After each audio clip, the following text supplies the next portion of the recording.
kami hormati Ibu Rike Purnamasari, Konsul Ketenagakerjaan KJRI Hong Kong, dan juga Ibu Antaria dan Mbak Shirley dari Pathfinders.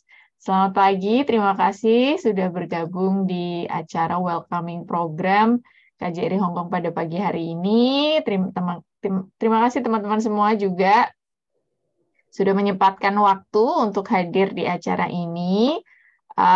Acara ini seperti namanya, welcoming program. Yang pertama adalah bertujuan untuk menyambut teman-teman semua, teman-teman pekerja migran Indonesia yang baru tiba di Hong Kong, yang akan segera memulai bekerja di Hong Kong ini. Ini sebagian besar pastinya sudah di rumah majikan ya, teman-teman ya. Ya. Oke, ini nanti kalau ikut welcoming program ini, mungkin kalau perlu disambi kerja juga silahkan. Kalau bisa menyimak, mungkin bisa nyiapin pulpen sama kertasnya, atau nanti juga bisa screenshot hal-hal yang teman-teman kira-kira perlu, penting untuk teman-teman simpan gitu. Silakan bisa dicatat atau nanti di screenshot. Nah, hari ini akan diberikan pembekalan kepada teman-teman semua untuk menyiapkan teman-teman supaya lebih siap lagi bekerja di Hong Kong, mengetahui informasi-informasi dasar yang penting dan perlu sekali untuk teman-teman ketahui, baik dari KJRI Hong Kong maupun nanti juga dari Pathfinders. Baik, tanpa berpanjang waktu, kami izin berikan kesempatan terlebih dulu kepada Ibu Rike Purnamasari untuk menyampaikan materinya. Dipersilakan Ibu Rike. Terima kasih Bu Ayu. Selamat pagi Bu Ayu, Mbak Antaria dan Mbak Shirley dari Pathfinders. Selamat pagi teman-teman semua yang saat ini sudah bergabung bersama kami di forum Zoom ini di kegiatan welcoming program yang rutin dilaksanakan oleh KJRI Hong Kong untuk menyambut teman-teman pekerja migran Indonesia yang baru saja datang di Hong Kong. Nah, saya yakin di antara teman-teman yang sudah pernah bekerja di Hong Kong atau istilahnya ex Hong Kong dan saat ini kembali lagi bekerja di Hong Kong. Tapi tidak apa-apa, kita ulang-ulang sedikit ketentuan yang mungkin teman-teman sudah terlupa atau memang ada baru dari pemerintah Hong Kong maupun dari pemerintah Indonesia sendiri. Baik, pada kesempatan ini saya akan menjelaskan beberapa hal yang teman-teman semua wajib ketahui, wajib kuasai. Bekerja di Hong Kong dengan tenang, nyaman, dan tidak ada hal-hal yang tidak sesuai dengan ketentuan. Baik, kita lihat di layar teman-teman semuanya. Welcoming program, salam dari KJRI Hong Kong. Ini adalah penampakan luar dari gedung KJRI Hong Kong. Semua teman-teman di sini harus tahu ya, KJRI Hong Kong itu posisinya di Causeway Bay, di Lake Road. Semua orang harus tahu posisinya di mana. Paling tidak nanti untuk ngurus paspor ataupun hal-hal lain bisa datang langsung. Baik, kita lanjutkan. Hal-hal penting yang harus dipahami saat bekerja di Hong Kong. Yang pertama adalah teman-teman harus ingat dan simpan nomor telepon agen dan stafnya. Nah, harus tahu nama agennya, harus simpan nomor teleponnya, dan juga nomor telepon stafnya. Ini kenapa? Karena nanti banyak hal yang akan berkaitan antara teman-teman dengan agennya nanti. Nah, bagaimana cara tahu agennya? Saya nggak tahu agen saya, Bu. Saya taunya tempatnya di North Point gitu. Jadi kalau ditanya agennya siapa? Agen di North Point. Nah, itu jawabannya kurang pas. Kenapa? Karena di North Point itu sangat banyak sekali agen-agen untuk pekerja migran. Nah, teman-teman harus tahu nama agennya dengan jelas. Caranya adalah dengan memperhatikan pada kontrak kerja. Di halaman kedua, kalau teman-teman saat ini sedang memegang kontrak kerja, silakan dilihat di di halaman yang kedua. bisa dilihat di situ beberapa stempel, termasuk stempelnya KJRI Hong Kong, termasuk ada stempel PT dan stempel agen. Nah, di situ bisa diketahui agennya siapa, kemudian yang biasanya teman-teman kontak di agen itu siapa, nama stafnya, itu juga harus tahu namanya siapa. Kalau nggak tahu, kalau selama ini panggilnya cuma CC atau Koko gitu aja, ditanya namanya siapa C, namanya siapa Ko. Jadi bisa tahu nanti yang berhubungan dengan teman-teman namanya siapa. Baik, yang kedua, teman-teman juga wajib, ini wajib ya, wajib itu tidak boleh sunnah, tidak boleh makruh, harus wajib simpan sendiri semua dokumen-dokumen penting. Apa contoh dokumen penting? Paspor, Hong Kong ID, kontrak kerja, dan dokumen-dokumen lain. Contohnya sertifikat vaksin, itu saat ini menjadi dokumen penting juga. Atau punya sertifikat tanah, misalnya dibawa dari Indonesia ke Hong Kong, itu wajib disimpan sendiri juga. Nah, kenapa harus disimpan sendiri? Kan saya takut hilang misalnya.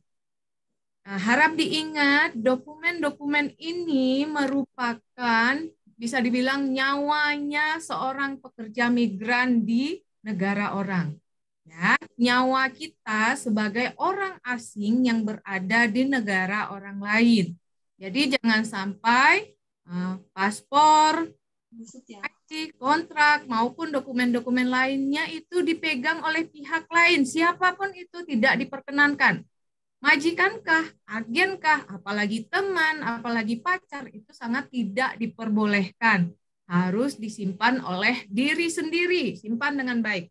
Lain hal kalau memang teman-teman merasa bahwa teman-teman ingin meyakini bahwa penyimpanan di pihak lain itu akan lebih baik dan teman-teman bisa percaya. Tapi kami tidak menganjurkan. Kami himbau untuk segera simpan sendiri. Jangan dipinjamkan, apalagi dijadikan alat peminjaman uang atau digadaikan. Nah, itu akan menimbulkan masalah. Baik, kita lanjutkan poin yang ketiga. Poin yang ketiga, teman-teman harus memahami isi kontrak kerja. Ya, kontrak kerja yang warna biru. Walaupun saat ini masih menggunakan bahasa Inggris dan sulit mungkin kita pahami, tapi kalau teman-teman teliti satu persatu itu akan bisa dipahami ya pelan-pelan. Baik, kita coba lihat satu persatu isi kontraknya. Yang pertama berada pada kontrak. Teman-teman harus ketahui nomor kontrak. Nomor kontrak itu berada di posisi paling kanan atas. Ini ya, yang ada MXXXX ini. Itu adalah nomor kontrak. Nomor kontrak setiap orang itu pasti berbeda. Antara A dengan si B itu pasti berbeda.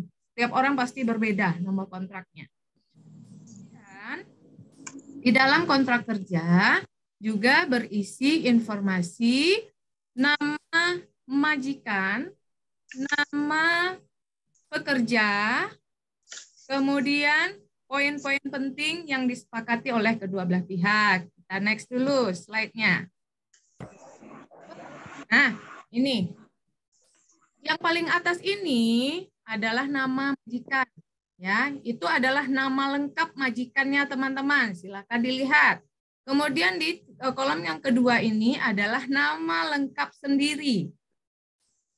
Nama teman-teman. Kemudian di poin nomor 1 disebutkan di sini alamat bekerja. Alamat sendiri, alamat teman-teman, helper's place of origin, alamat asalnya teman-teman. Asalnya, nah silakan dilihat nanti lagi ya, masing-masing. Kalau mudah-mudahan ini semuanya sedang pegang kontrak, jadi bisa sama-sama dilihat. Baik, kita lanjutkan. Di dalam kontrak berisi juga poin yang kedua adalah,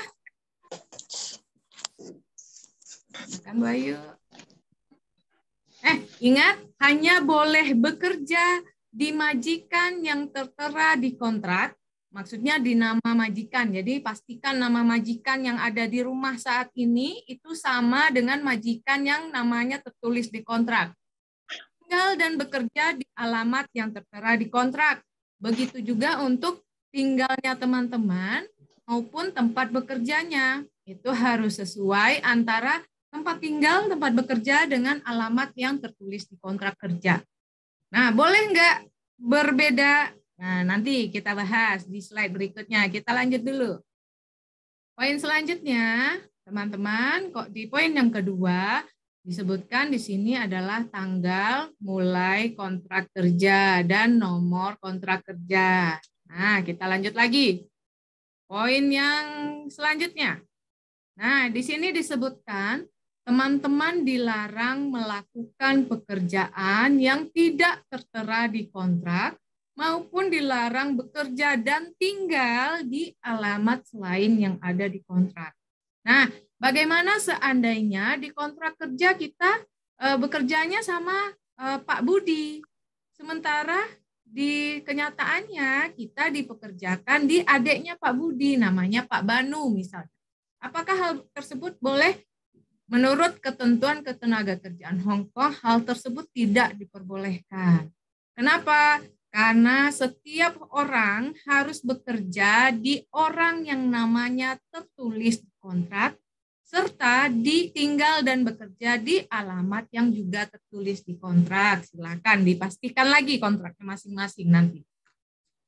Baik, kita lanjutkan ke slide berikutnya. Slide berikutnya berisi tentang gaji minimum serta tunjangan makan setiap pekerja domestik. Per 30 September 1 Oktober kemarin mulai diumumkan di 30 September itu gaji minimum seorang pekerja domestik di Hong Kong adalah 4730 untuk kontrak yang ditandatangan tanggal 1 Oktober. Kalau untuk teman-teman yang tanda tangan sebelum 1 Oktober, gajinya adalah 4630. Begitu juga dengan tunjangan makan. Tunjangan makan untuk kontrak yang ditandatangani 1 Oktober itu 1196. Sementara untuk kontrak yang ditandatangani sebelum Oktober itu 1173. Nah, untuk tunjangan makan ini bisa didapatkan berupa uang jika teman-teman tidak mendapatkan makanan gratis dari majikan. Nah, seandainya majikan tidak memberikan makan gratis di rumahnya, berarti teman-teman boleh meminta dalam berbentuk uang, supaya nanti teman-teman bisa membeli sendiri makanannya. Nah, silakan disepakati nanti dengan majikan. Apakah tunjangan makannya dalam bentuk uang sejumlah ini, atau makannya ngikut dengan majikan, dengan kata lain adalah makanan gratis. Nah, gaji dan tunjangan makan ini harus dibayarkan tepat waktu oleh majikan, ya, harus tepat waktu. Ketentuan Ketenagakerjaan Hong Kong hanya memperbolehkan keterlambatan membayar gaji paling maksimal 7 hari. 7 hari. Kalau lewat dari 7 hari, majikan belum membayar gaji ataupun tidak membayarkan tunjangan makan teman-teman, maka teman-teman harus segera melapor ke nomor yang ada di screen ini. Silakan disimpan ini. Ini adalah nomor Departemen Tenaga Kerjanya Hong Kong yang khusus menangani isu-isu ketenagakerjaan pekerja migran atau foreign domestic helper. Ya, baik, kita lanjutkan. Poin selanjutnya. Nah, di poin yang ke-6 disebutkan hak teman-teman untuk mendapatkan hari istirahat atau rest day, hari libur, dan hari cuti. Hari libur itu berhak setiap orang, setiap pekerja berhak mendapatkan 1 kali dalam seminggu. Ingat-ingat ya, setiap pekerja berhak mendapatkan hari libur 1 kali dalam seminggu. Oke? Tetapi tidak harus di hari Minggu. Tidak harus di hari Minggu. Akan disepakati hari liburnya hari apa dengan majikan berdasarkan kesepakatan bersama majikan. Kemudian, setiap pekerja juga berhak untuk mendapatkan 13 hari libur resmi dalam 1 tahun di tahun 2022. Nah, tahun besok silakan disimak apakah jumlah hari libur resminya masih 13 hari atau malah bertambah 14 hari. Kemudian, teman-teman juga berhak mendapatkan cuti tahunan setelah 12 bulan bekerja. Kalau sudah setahun bekerja di majikan tersebut, maka teman-teman berhak untuk mendapatkan cuti tahunan. Jadi lumayan ya jumlah cutinya teman-teman, hari liburnya lumayan ini. Libur 1 kali dalam seminggu berhak, libur di 13 hari tanggal merah atau hari libur resminya Hong Kong juga berhak. Kemudian kalau sudah 12 bulan bekerja di majikan tersebut, teman-teman juga berhak mengajukan cuti tahunan. Berapa jumlah cuti tahunan? Jumlahnya berubah-ubah. Kalau di kontrak pertama jumlahnya adalah tahun pertama 7 hari, tahun kedua 7 hari, maka total di kontrak pertama totalnya adalah 14 hari cuti tahunan. Kalau di kontrak nambah lagi kontrak kedua itu jumlahnya bertambah lagi sehari-sehari setiap tahunnya. Baik, kita lanjutkan ke poin yang ke-7 dan ke-8. Nah, pada poin ini disebutkan bahwa biaya keberangkatan dan biaya kepulangan adalah tanggung jawab majikan. Oke, tanggung jawab majikan. Biaya keberangkatan dan kepulangan itu dari kota asal sampai ke Hong Kong. Kepulangan juga begitu dari Hong Kong sampai kota asal. Untuk teman-teman yang tinggal di mana contohnya ya, di apa namanya itu daerah Jawa itu saya lupa. Intinya tidak sampai Jakarta, harus sampai ke kota asal, ya. Jadi kalau misalnya tinggalnya di Semarang misalnya, majikan membelikan tiket Hong Kong Jakarta aja itu kurang pas. Majikan harus membelikan tiket Hong Kong Jakarta Semarang. Karena pas datang begitu, Semarang, Jakarta, Hong Kong. Ya, jangan sampai ke Jakarta. Hak teman-teman adalah sampai ke tempat tinggal. Begitu juga dengan biaya administrasi. Contohnya medical check up saat di Hong Kong, pengesahan surat menyurat di KJRI, visa asuransi kesehatan, itu juga merupakan tanggung jawab dari majikan. Jadi kalau misalnya dimintai oleh agen atau majikan, misalnya biaya visa misalnya, itu teman-teman boleh menolak, harus menolak malah, karena itu adalah tanggung jawab dari majikan. Baik, kita lanjutkan poin selanjutnya. Poin selanjutnya di poin ke-9 dibunyikan bahwa setiap pekerja berhak mendapatkan kompensasi untuk sakit maupun cedera akibat kecelakaan kerja. Nah, jadi untuk teman-teman dengan kondisi kurang enak badan misalnya sedang bekerja di majikan, jangan segan-segan untuk menyampaikan ke majikan bahwa teman-teman butuh berobat.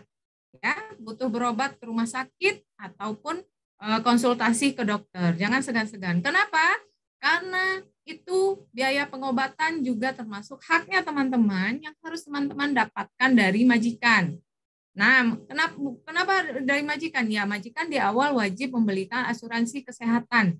Jadi silakan jangan ditahan-tahan sakitnya, jangan dinanti-nantiin kalau udah ada gejala-gejala tidak enak di badan, sebaiknya segera diperiksakan kesehatan ke rumah sakit ataupun ke dokter rujukan dari asuransi yang digunakan oleh majikan. Apalagi kita perempuan-perempuan, resiko-resiko kesehatan lebih banyak, kita lebih rentan untuk menderita masalah-masalah kesehatan. Baik, kita lanjutkan poin ke-10. Poin ke-10 selanjutnya adalah hak untuk memutuskan kontrak kerja. Nah, memutuskan kontrak kerja ini adalah hak kedua belah pihak. Majikan boleh notis teman-teman atau terminate kontraknya, memutuskan hubungan kerja. Seorang pekerja juga boleh mengajukan pemutusan hubungan kerja atau biasanya teman-teman kenal itu adalah break kontrak, itu boleh ya. Tetapi tentunya dengan mengikuti ketentuan-ketentuan yang sudah ditetapkan oleh pemerintah Hong Kong. Ada 2 cara untuk memutuskan kontrak kerja. Yang pertama adalah dengan memberikan one man notice atau pemberitahuan 1 bulan, surat pemberitahuan 1 bulan sebelum berhenti ke majikan. Misal teman-teman ingin keluar dari rumah majikan 1 Desember 2022, maka pada tanggal 1 November 2022 teman-teman sudah memberikan surat pemberitahuan ke majikan bahwa teman-teman akan keluar pada tanggal 1 Desember. Ya. Nah, misalnya udah nggak bisa nunggu lagi nih 1 bulan, udah nggak tahan banget 1 bulan, maunya keluar hari ini juga, itu juga diperbolehkan. Tetapi syaratnya adalah dengan membayarkan sejumlah 1 bulan gaji kepada majikan. Hal ini juga berlaku kebalikan.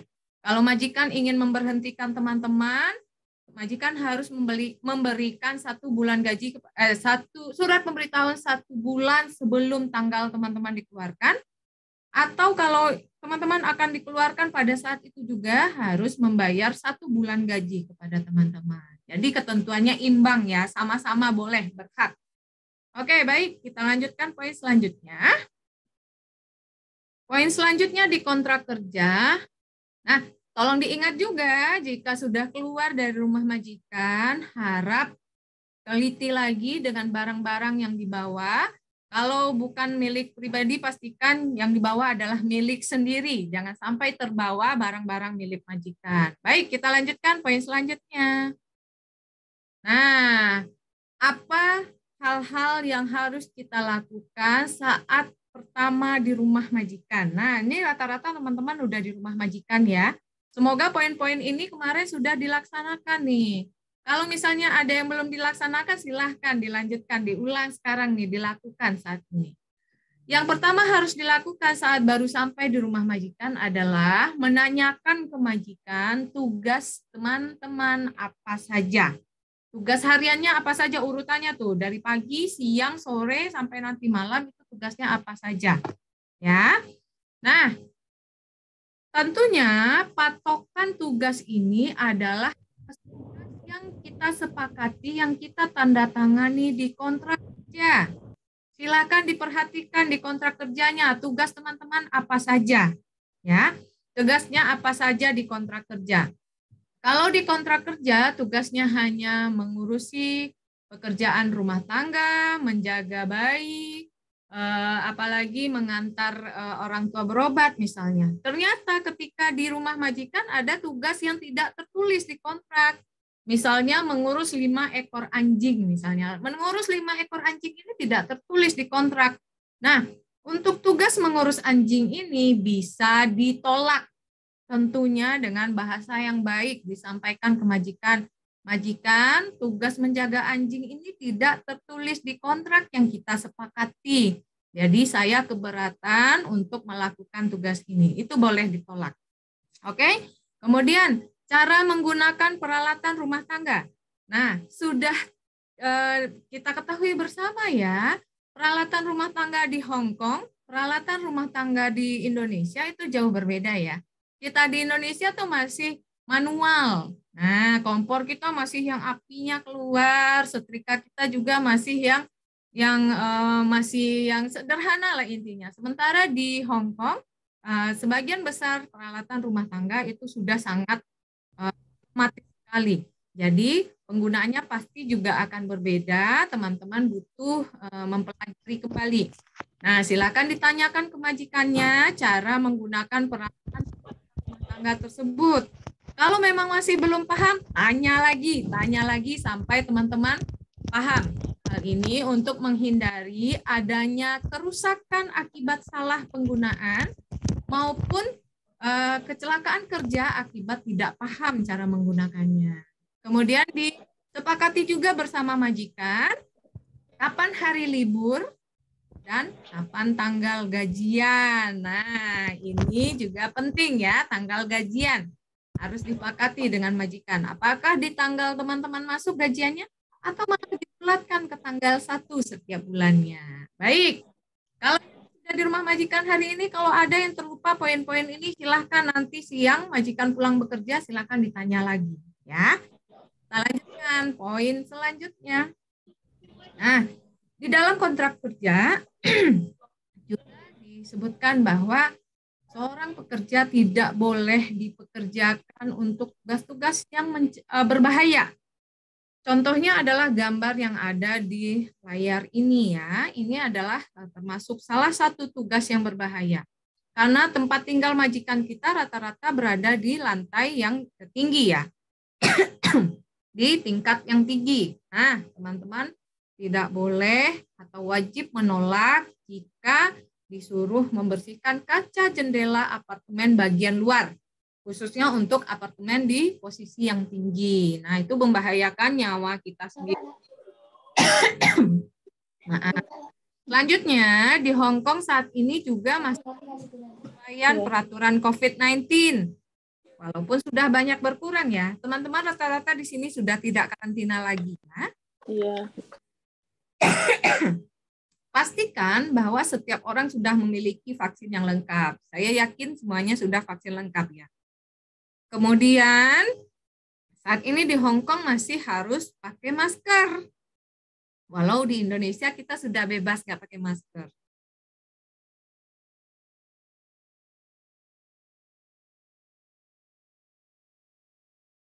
Kemudian, ketika libur, ketentuan di Hong Kong hanya boleh berkumpul maksimal 12 orang dengan menjaga jarak 1,5 meter. Jadi pastikan saat hari libur teman-teman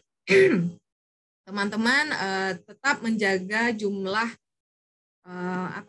jumlah teman yang berkumpul dalam satu grup.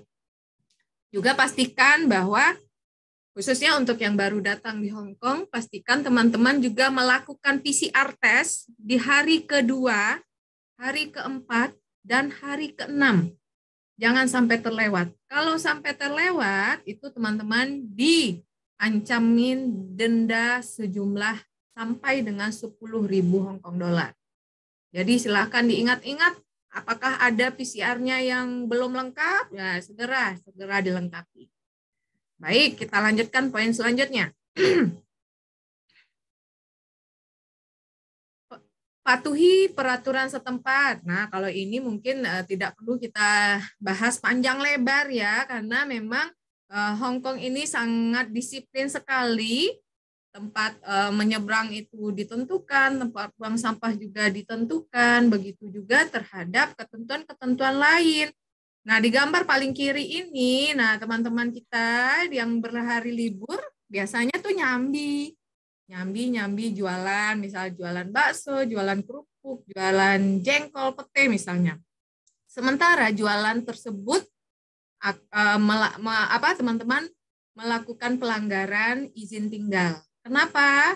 Karena visanya adalah sebagai pekerja domestik, tetapi ketika misalnya amit-amit nantinya ketemu oleh petugas imigrasi sedang berjualan, maka teman-teman dapat berurusan dengan petugas imigrasi dengan hukuman-hukuman yang bisa diberikan, bahkan bisa sampai nanti dideportasi dan tidak diperbolehkan lagi masuk ke Hong Kong nantinya. Jadi untuk menghindari hal tersebut, sebaiknya teman-teman kalau hari Minggu ya kalau liburan aja, tidak usah jangan sampai maupun pekerjaan. Baik, kita lanjutkan. Poin yang ke-8 kita lanjutkan. Nah, sebagai orang dengan latar belakang yang berbeda, pasti sangat besar sekali peluang untuk terjadinya salah paham dengan majikan. Kalau terjadi salah paham dengan majikan, biasanya ini diakibatkan oleh pemahaman bahasa kita yang masih berbeda. Masih belum paham dengan apa yang disampaikan majikan. Nah, karena kemampuan bahasa kita juga masih terbatas. Kalau terjadi kesalahpahaman akibat hal tersebut, maka teman-teman boleh menelpon dan minta bantuan agen. Nah, itu kenapa poin nomor 1 tadi saya ingatkan untuk menyimpan nomor agen, karena teman-teman harus boleh meminta bantuan agen untuk menjadi penengah jika terjadi salah paham dengan majikan nantinya. Ataupun kalau ada hal-hal yang tidak teman-teman pahami di rumah majikan, itu juga boleh bertanya ke agennya. Baik, kita lanjutkan. Nah, kalau misalnya tidak betah gimana, Bu? Nah, kalau tidak betah ini cukup banyak ya, baru sebulan, 2 bulan di Hong Kong, kemudian udah kangen anak, kangen pacar, kangen orang tua, kemudian tidak betah, pengen pulang. Nah, teman-teman harap diingat, kembalikan lagi ke niatnya di awal, tujuan datang ke Hong Kong untuk apa? Untuk mencari penghidupan yang lebih baik, untuk merubah nasib keluarga, atau untuk apa? Karena begini, saat ini di Hong Kong, pemberian visa kerja itu sangat ketat sekali, apalagi untuk pekerja yang tidak menyelesaikan kontrak. Jadi misal teman-teman baru bekerja di majikan ini 2 bulan, kemudian memutuskan hubungan kerja dan pulang ke Indonesia. Biasanya untuk visa yang kedua itu akan lebih sulit lagi. Jadi Arab lebih teliti lagi, lebih dipikir-pikir lagi jika merasa tidak betah dan ingin memutuskan hubungan kerja. Saran kami lebih bersabar lagi, lebih hati-hati lagi, dipikir-pikir lagi dengan matang apakah benar-benar ingin berhenti bekerja di Hong Kong atau cuma merasa tidak betah sesaat aja. Ya, kita lanjutkan poin selanjutnya. Nah, pahami isi surat yang akan ditandatangani. Nah, biasanya kalau sudah selesai hubungan kerja atau ada break kontrak, misalnya kan ada beberapa surat yang harus ditandatangani ya. Hati-hati saat menandatangani surat apapun. Teman-teman yakinkan bahwa sebelum tanda tangan itu harus paham dengan isi suratnya. Bagaimana jika suratnya menggunakan bahasa yang teman-teman tidak paham? Nah, bisa minta waktu ke pihak yang meminta tanda tangan tersebut untuk teman-teman mempelajari isi surat. Saat ini menurut saya sudah gampang sekali bisa menggunakan smartphone, ditranslate menggunakan kamera, Google kamera gitu, bisa ditranslatekan ke bahasa Indonesia langsung.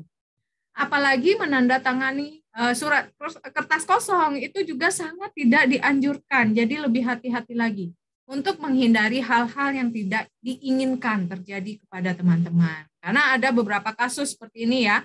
Yang penting asal cepat aja tanda tangan aja, nggak taunya malah menimbulkan masalah baru.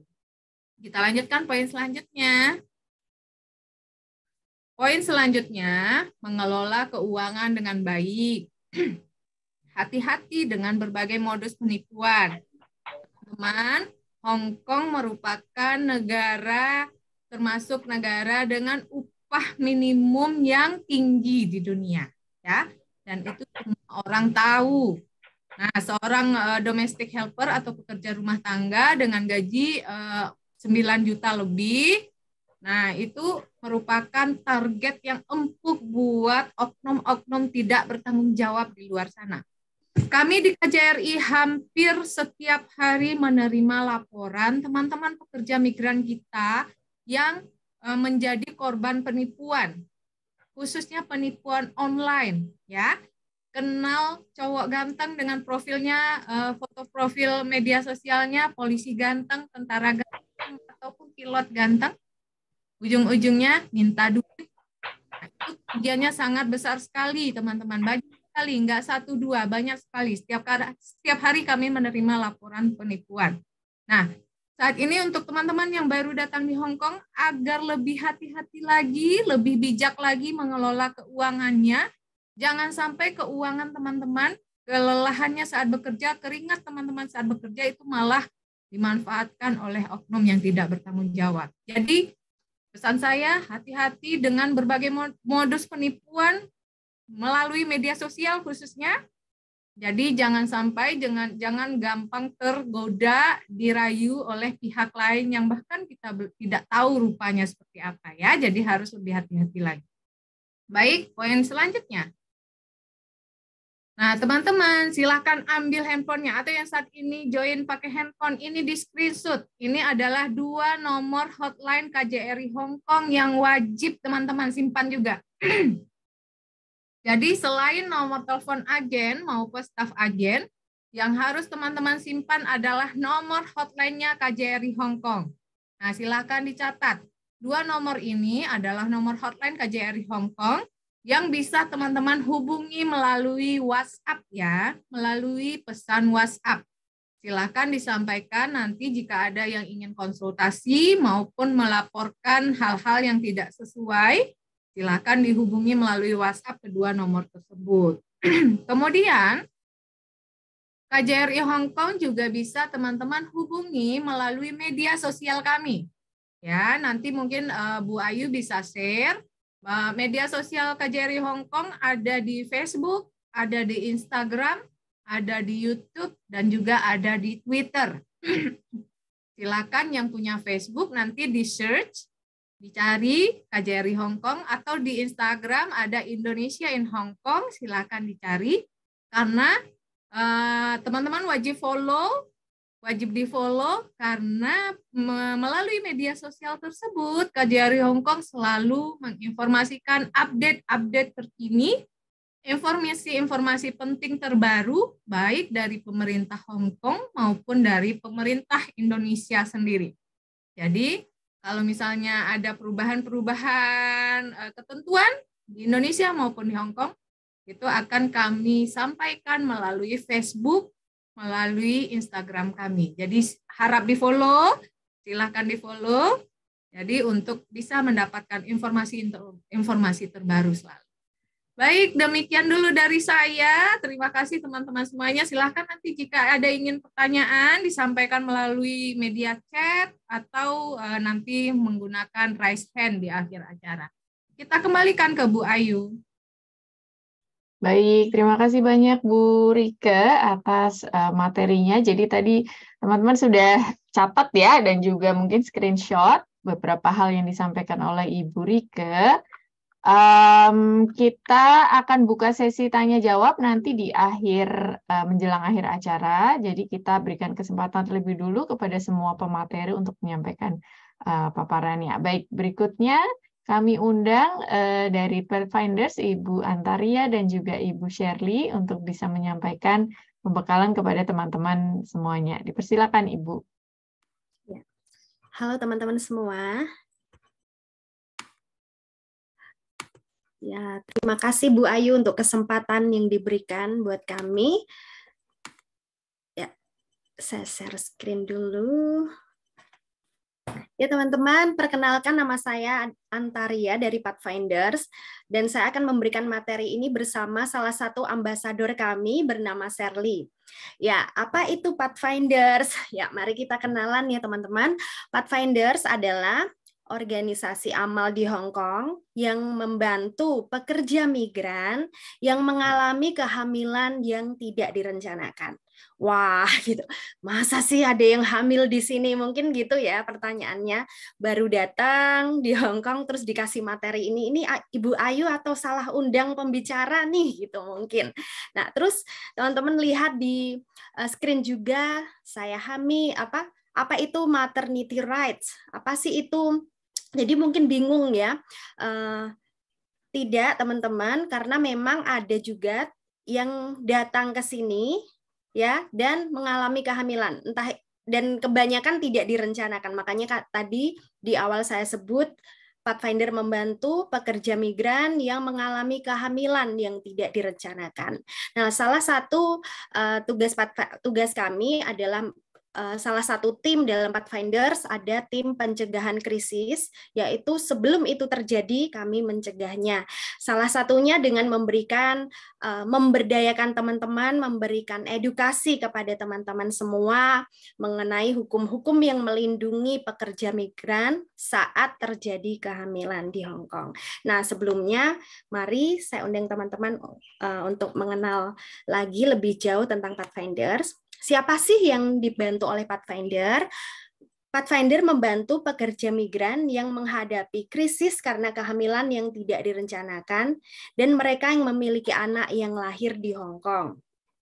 Lalu misi kami, ya, Pathfinder memastikan bahwa anak-anak yang lahir di Hong Kong yang paling rentan dan tanpa dukungan dilindungi dan dihargai, serta ibu mereka yang merupakan pekerja rumah tangga migran diberdayakan untuk menemukan arah ke masa depan yang lebih cerah, sesuai dengan namanya Pathfinders, penemu jalan, menemukan jalan gitu ya, Pathfinders. Jadi Pathfinder akan mendampingi ibu-ibu migran yang mengalami kehamilan, mereka juga yang memiliki anak di Hong Kong. Kami mendampingi, memberikan saran kepada mereka supaya anak-anak ini juga mendapatkan hak yang sama, hak yang selayaknya didapatkan seperti anak-anak yang lain. Jadi anak yang lahir di Hong Kong, karena kami percaya ya bahwa semua anak yang lahir itu berhak mendapatkan awal kehidupan yang adil. Jadi ada juga karena ibunya takut, wah saya pekerja migran tetapi saya hamil. Karena dia takut, dia mengambil keputusan yang salah, tidak berani berbicara, makanya anaknya lahir dan tidak berdokumentasi. Jadi ini yang disebut awal yang tidak adil kan? Harusnya semua anak itu bisa punya akte, harusnya semua anak itu berhak mendapatkan bantuan medis, diperiksa, divaksinasi, tetapi karena tidak punya akte, jadi tidak bisa merujuk ke sana. Itulah sebabnya kenapa Pathfinder hadir untuk membantu.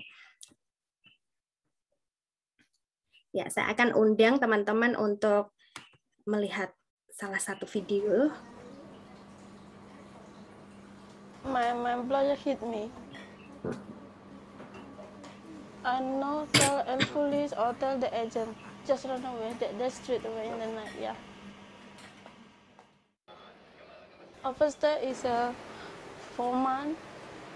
Any friend I just follow to sleep in their house. I have pregnant already 5 months.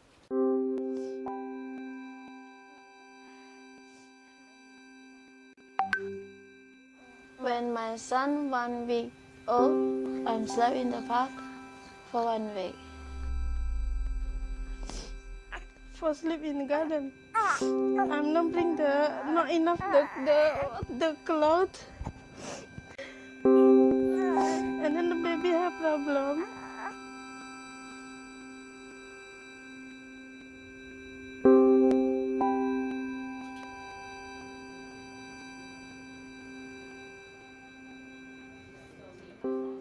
In the Pathfinder, I'm learning to sewing the blanket. Maybe if I can to sewing ready use the machine. Yeah, maybe if I have money or I can work already in Indonesia. Yeah, maybe can I open the shop. Just I pray to the God.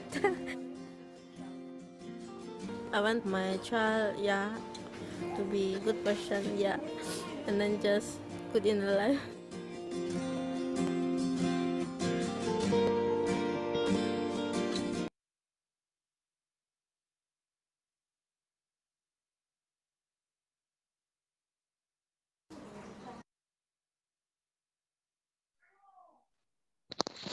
Sorry Kak Antaria, still unmute mungkin. Oke, sorry.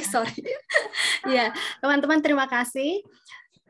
Mengapa materi ini penting untuk diketahui oleh teman-teman, apalagi yang teman-teman yang baru saja hadir ya ke Hong Kong, bekerja di Hong Kong.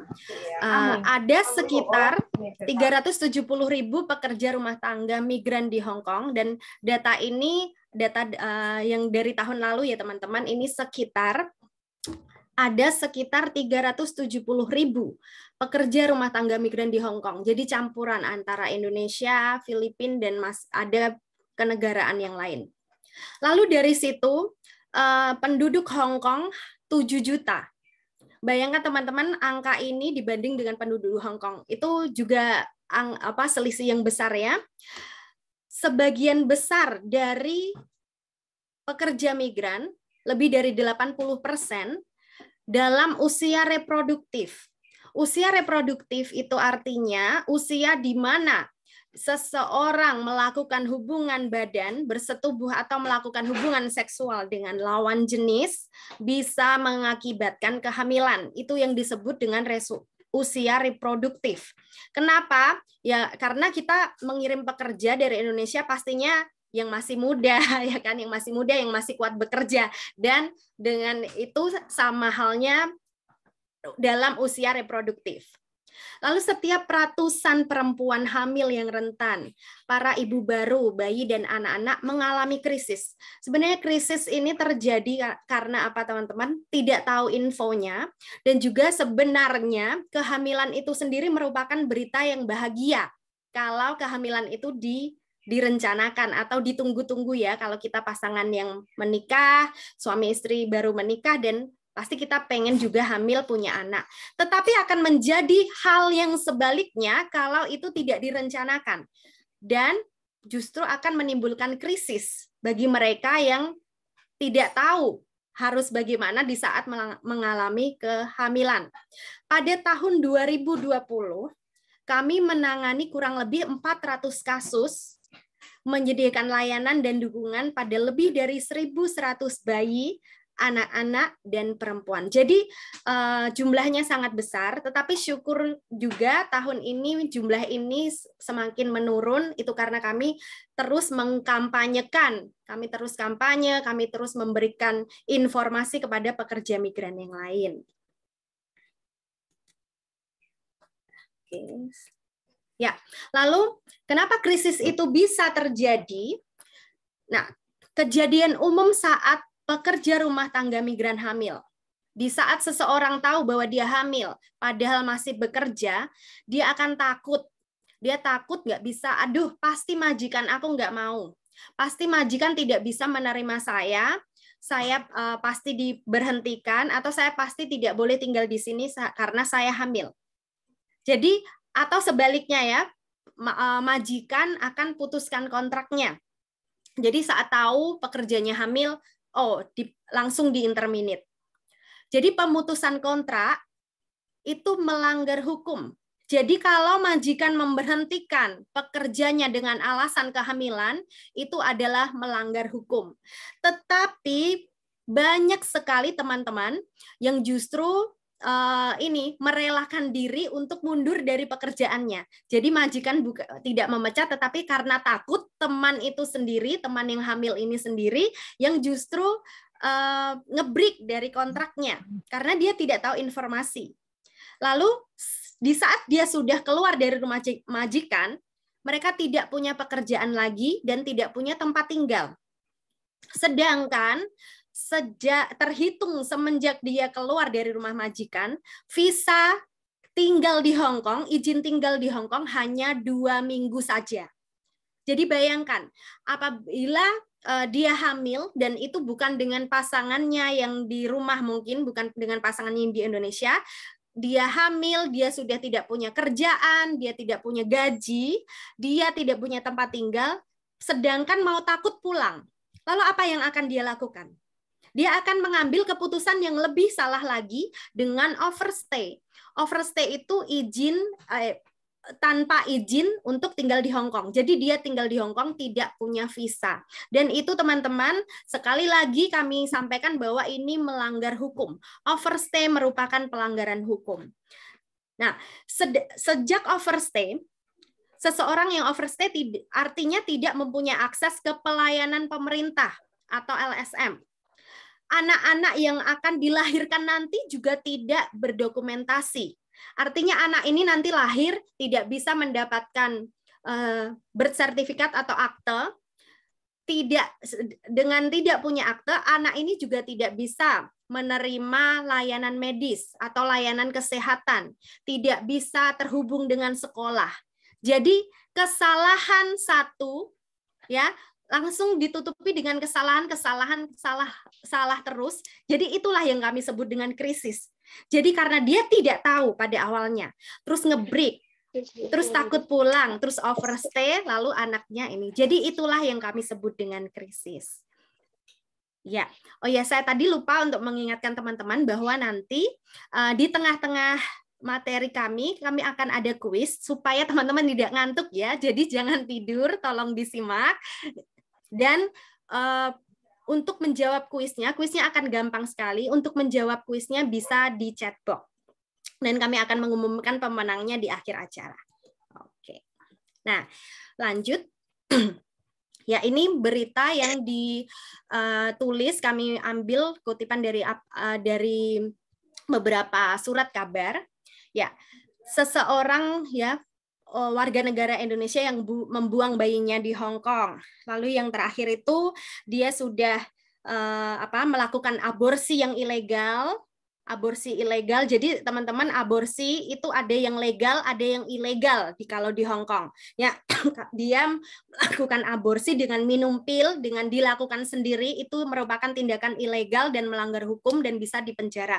Jadi dia ini sudah overstay, lalu dia melakukan pelanggaran dengan mengaborsi, lalu dia juga mengubur jasad bayinya secara ilegal juga. Jadi pelanggarannya berlapis-lapis. Karena apa? Karena tidak tahu. Jadi ini ya, krisis menimbulkan krisis yang lebih besar lagi.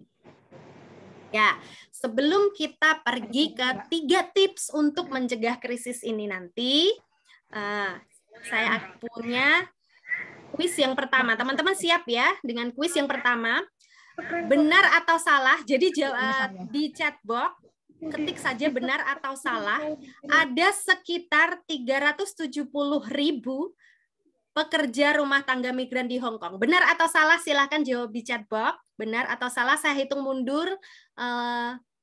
Saya hitung mundur 5 ya. 5, 4, 3, 2, 1. Terima kasih. Ya kami akan catat pemenangnya nanti.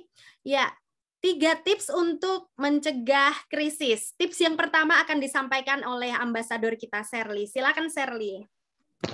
Oke, terima kasih Kak Antaria. Nah, teman-teman, perkenalkan nama saya Shirley. Ini adalah salah satu tips bagaimana menghindari krisis, yaitu memahami hukum dan hak maternitas di Hong Kong, seperti itu. Tadi sudah, ini adalah salah satu, mungkin kalau teman-teman bingung, apa ya, saya di Hong Kong itu pengen bekerja, tidak hamil. Mungkin saya akan menambahkan satu case Pathfinder seperti ini.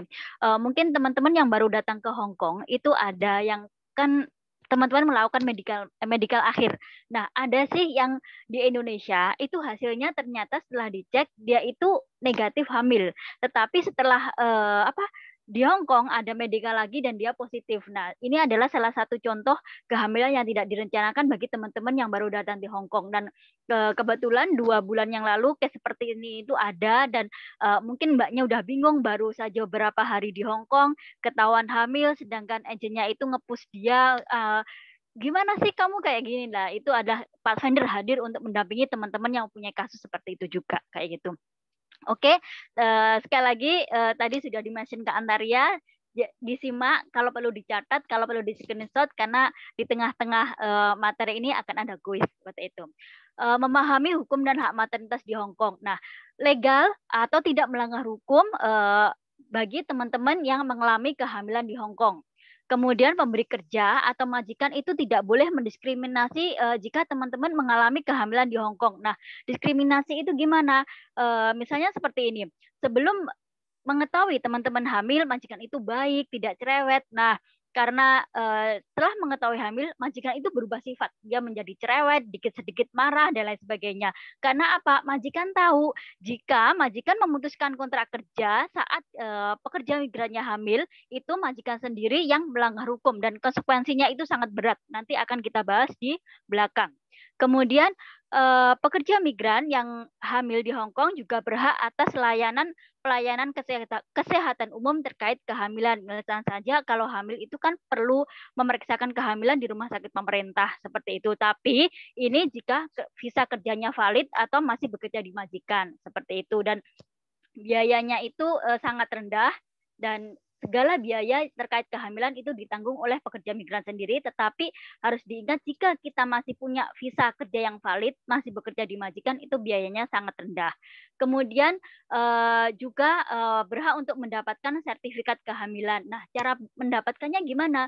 Biasanya kalau kita sudah mengidentifikasi kalau kita hamil, semuanya telat menstruasi, kemudian sudah tes pack. Nah, kita akan referensi untuk ke dokter yang resmi di Hong Kong. Nah, setelah ke dokter resmi itu, nanti secara otomatis teman-teman akan mendapatkan sertifikat kehamilan, sudah berapa lama atau usia kehamilannya, dan perkiraan tanggal lahirnya itu kapan, seperti itu. Kemudian dengan sertifikat tersebut kita akan ngomong ke majikan, nyonya saat ini saya hamil, ini buktinya sertifikat dari dokter resmi. Sekali lagi, majikan tidak boleh memutuskan kontrak kerja saat mengetahui PRT-nya hamil, seperti itu. Dan PRT yang hamil di Hong Kong juga berhak mendapatkan lingkungan kerja yang aman. Nah, misalnya apa aja? Nah, jika mungkin ini saat COVID, jika teman-teman disuruh majikan untuk tiap hari ngelap barang atau ngelap apapun dicampur bubak soy. Nah, kalau lama-kelamaan dalam kondisi hamil itu kan menghirup bubak soy bisa bisa mempengaruhi kesehatan janin dan lain sebagainya. Atau kalau disuruh angkat barang berat, ini kan juga bisa mempengaruhi kehamilan. Nah, pekerjaan-pekerjaan seperti ini bisa didiskusikan ulang dengan majikan. Intinya kita jika hamil, pekerjaan yang sekiranya mempengaruhi kesehatan ibu dan anak dan janinnya itu bisa didiskusikan bareng dengan majikan. Kita tetap bekerja, tetapi kesehatan ibu dan bayinya itu tidak terabaikan seperti itu. Kemudian pekerja migran di Hong Kong yang hamil juga berhak atas 14 minggu cuti maternitas. Nah, cuti ini di luar yang Ibu Rike tadi sampaikan, ada cuti tahunan dan lain sebagainya, itu di luar itu. Cuti maternitas ini hanya didapat jika pekerja migran itu mengalami kehamilan. Nah, cutinya itu sebanyak 14 minggu. Ini lumayan lama. Dan ini ada dua, yaitu cutinya berbayar dan tidak berbayar. Nah, cuti yang berbayar itu bagaimana? Cuti yang berbayar itu jika pekerja migran tersebut sudah bekerja minimal 40 minggu di rumah majikan. Itu nanti berbayar dan bayarannya itu 1 bulannya, jika teman-teman tadi gaji full itu 4730, tetapi kalau mengambil cuti maternitas itu bayarannya 4/5 kali gaji 1 bulan atau 4/5 kali 4730 itu untuk 1 bulannya kayak gitu. Dan juga kalau kita masih baru juga berhak mendapatkan cuti, tapi cutinya tidak berbayar, artinya yang belum bekerja selama 40 minggu di rumah majikan itu tetap mendapatkan cuti, tapi cutinya itu tidak berbayar. Intinya seperti ini. Berapa lama pun bekerja di rumah majikan, kita itu tetap akan mendapatkan cuti maternitas dalam tanda kutip jika mengalami kehamilan. Tetapi cutinya itu berbayar atau tidaknya itu tergantung berapa lama kita bekerja di majikan. Kalau sudah bekerja selama 40 minggu, kita berhak mendapatkan cuti maternitas selama 14 minggu. Tapi jika belum bekerja selama 40 minggu, kita tetap akan mendapatkan cuti maternitas selama 14 minggu. Seperti itu. So, next slide. Nah, terus tadi sudah di-mention sama Kak Antaria, pekerja migran yang hamil itu ternyata banyak juga yang diputuskan kontrak atau di-interminate. Nah, kalau itu benar-benar terjadi kepada saya atau teman-teman di sekitar saya, itu apa sih yang kita lakukan? Ya, salah satunya datang ke Pathfinder seperti itu. Dan nanti kita juga akan bisa memasukkan klaim atau tuntutan kedua lembaga, yaitu di Labor Department dan juga AOC seperti itu. Nanti jika teman-teman mengalami kehamilan yang tidak direncanakan, hal ini akan dibantu dan didampingi oleh Pathfinders. Nah, di Labor Department kita itu menuntut apa saja sih seperti itu. Nah, di Labor Department kita juga bisa menuntut hak-hak ketenaga kerjaan, misalnya saja uang tiket, apakah tadi sudah di-mention Bu Rike ya, apakah tadi pemberhentian kontrak kerjanya itu secara langsung atau tidak langsung, kemudian kalau sudah bekerja minimal 3 bulan, kita juga berhak mendapatkan uang cuti tahunan sesuai dengan berapa lama kita bekerja, kemudian uang perjalanan sebesar $100 dan lain sebagainya seperti itu. Dan juga kita juga berhak menuntut 1 bulan gaji karena kita di-interminate karena kehamilan. Kemudian kalau sudah bekerja minimal 40 minggu di rumah majikan, kita juga berhak menuntut uang cuti maternitas yang 4/5 kali gaji 1 bulan tadi.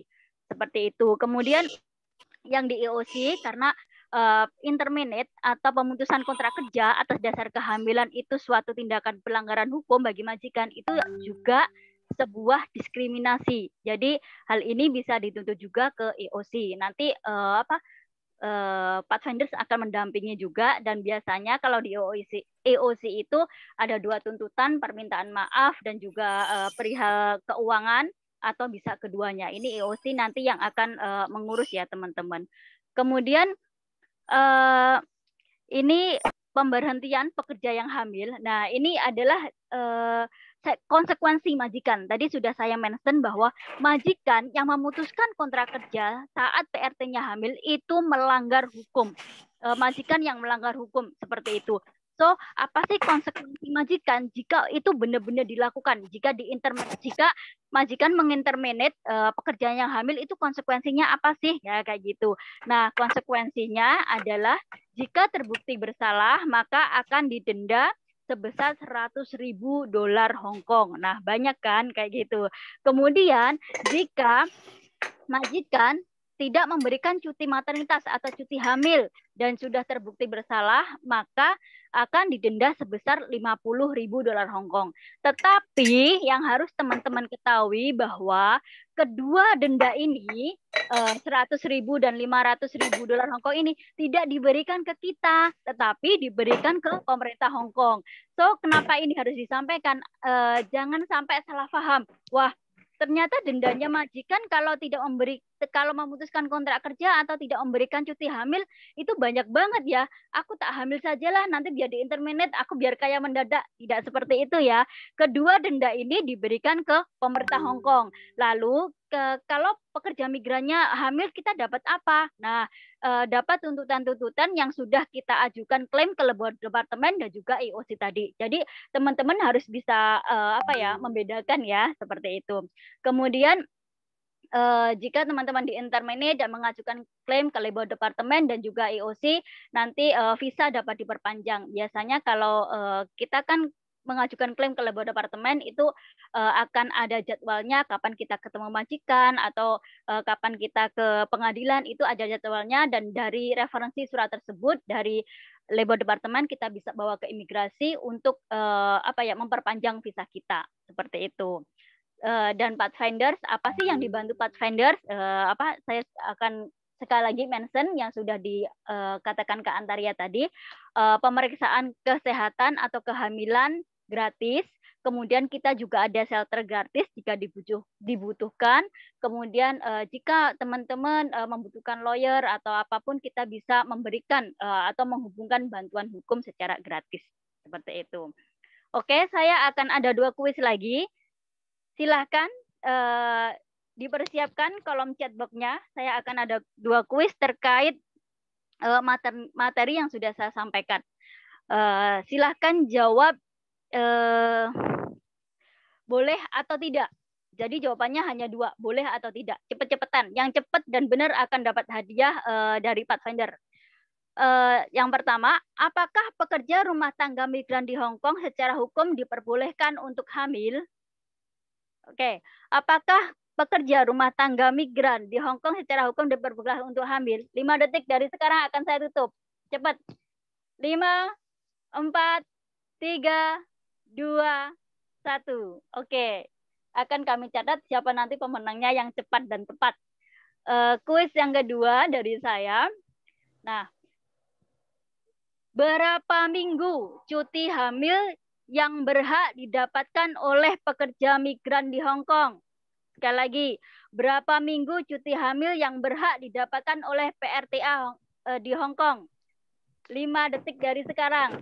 5, 4, 3, 2, 1. Oke, saya tutup. Oke, sekian saja dari saya, dan tips kedua akan disampaikan oleh Kak Antaria. Silahkan, Kak. Terima kasih, Sherly.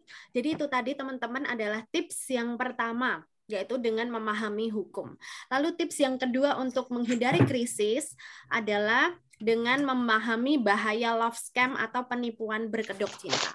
Jadi mungkin teman-teman ya, nanti kalau sudah di sini kita kerja, terus ada yang inbox tiba-tiba, I love you, aku kangen nih, ayo kita nikah, misalnya gitu ya, hey cewek kenalan dong. Nah, teman-teman, karena kita di sini kebanyakan kerjanya individual ya, di rumah sendiri dengan majikan, jadi tertutup ruang lingkupnya, bertemu dengan teman-teman itu sangat jarang, sangat sedikit, ketemu temannya mungkin seminggu sekali, mungkin pas ke pasar juga sungkan kita mau ngobrol. Ada seseorang yang memperhatikan kita di Facebook mungkin, WhatsApp mungkin. Jadi itu bisa jadi akan membuat kita terlena atau mudah percaya, atau kita akan jatuh hati gitu loh. Aduh, keluarga saya aja jauh, belum tentu mereka tanya makan belum, Buru-buru makan belum? Mungkin SMS tuh tanya sudah gajian belum gitu.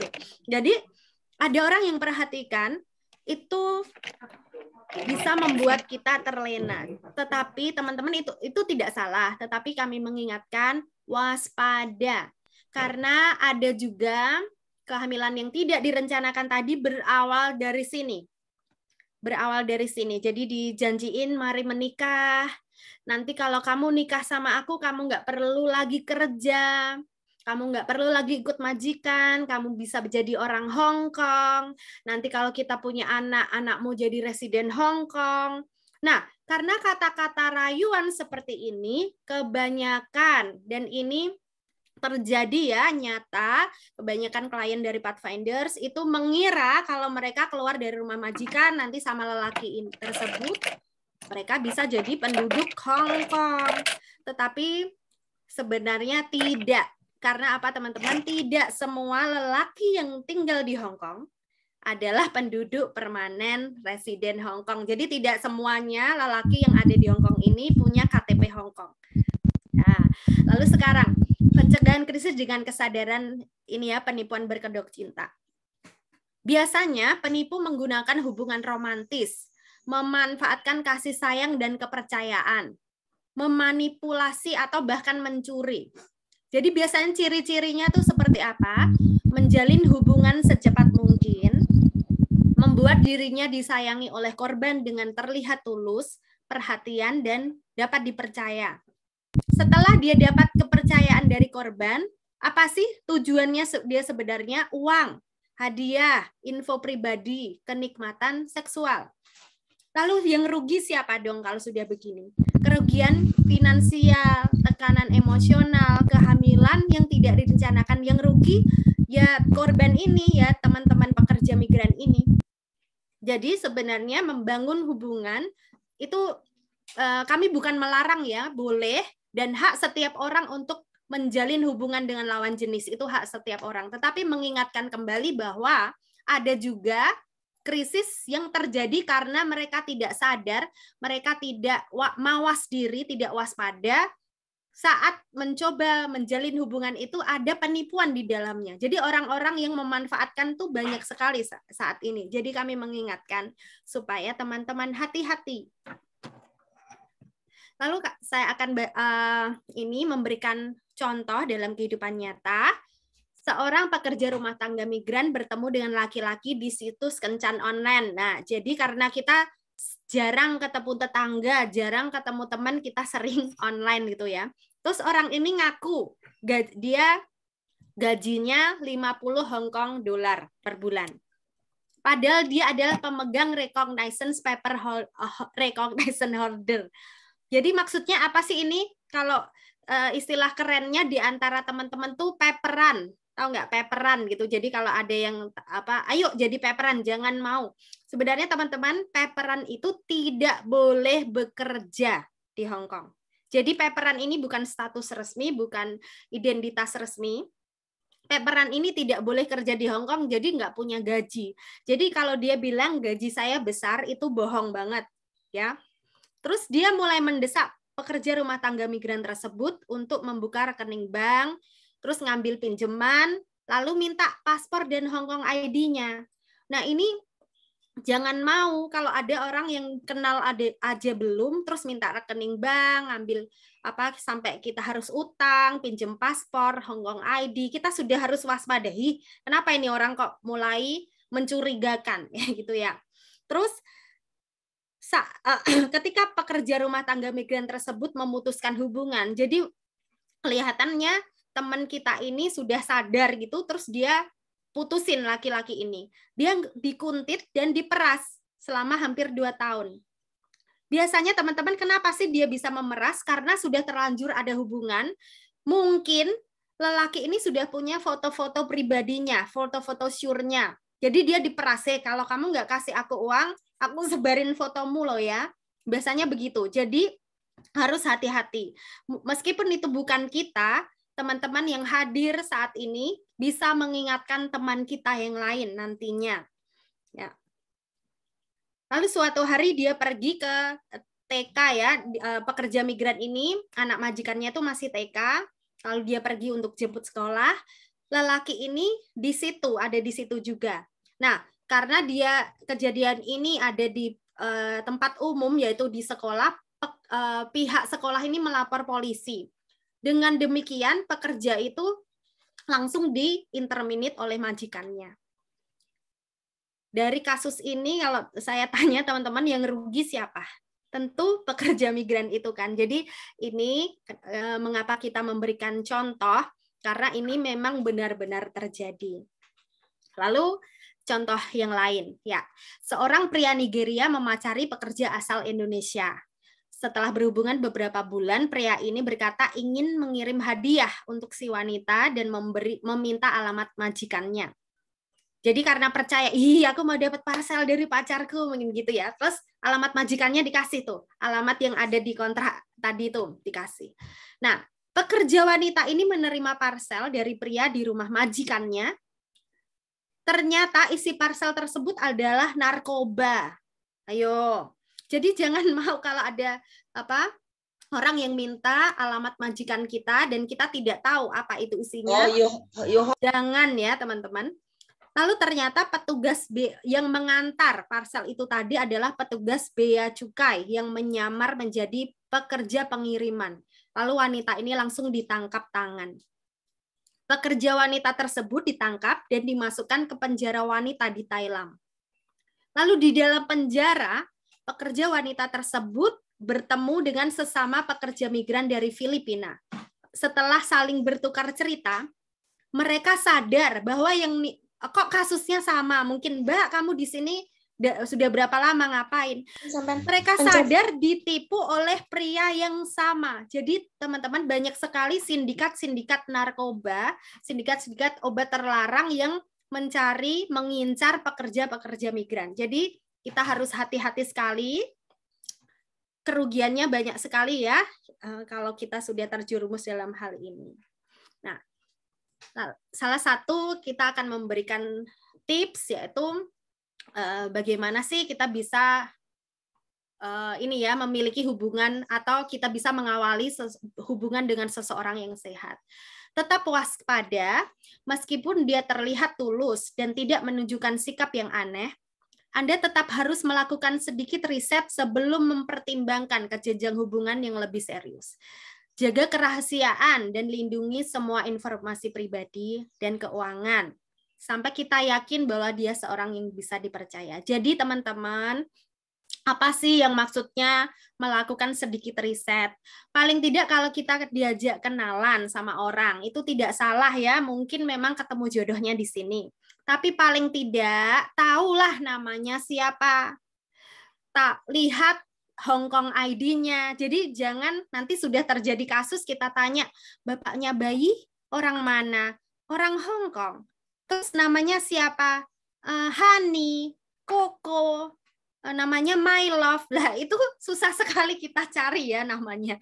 Terus kita tidak tahu juga statusnya di sini. Jadi paling tidak tuh tahu namanya, tahu rumahnya, tanya statusnya dia di sini apa. Karena itu tadi teman-teman, seperti yang saya singgung bahwa tidak semua laki-laki yang ada di Hong Kong adalah penduduk permanen residen di Hong Kong. Jadi belum tentu mereka itu pemegang KTP resmi. Lalu pelan-pelan. Sangat penting untuk tidak tergesa-gesa dalam suatu hubungan. Adalah hal yang baik untuk selalu memproses hubungan dengan kecepatan yang nyaman. Jadi tidak perlu buru-buru.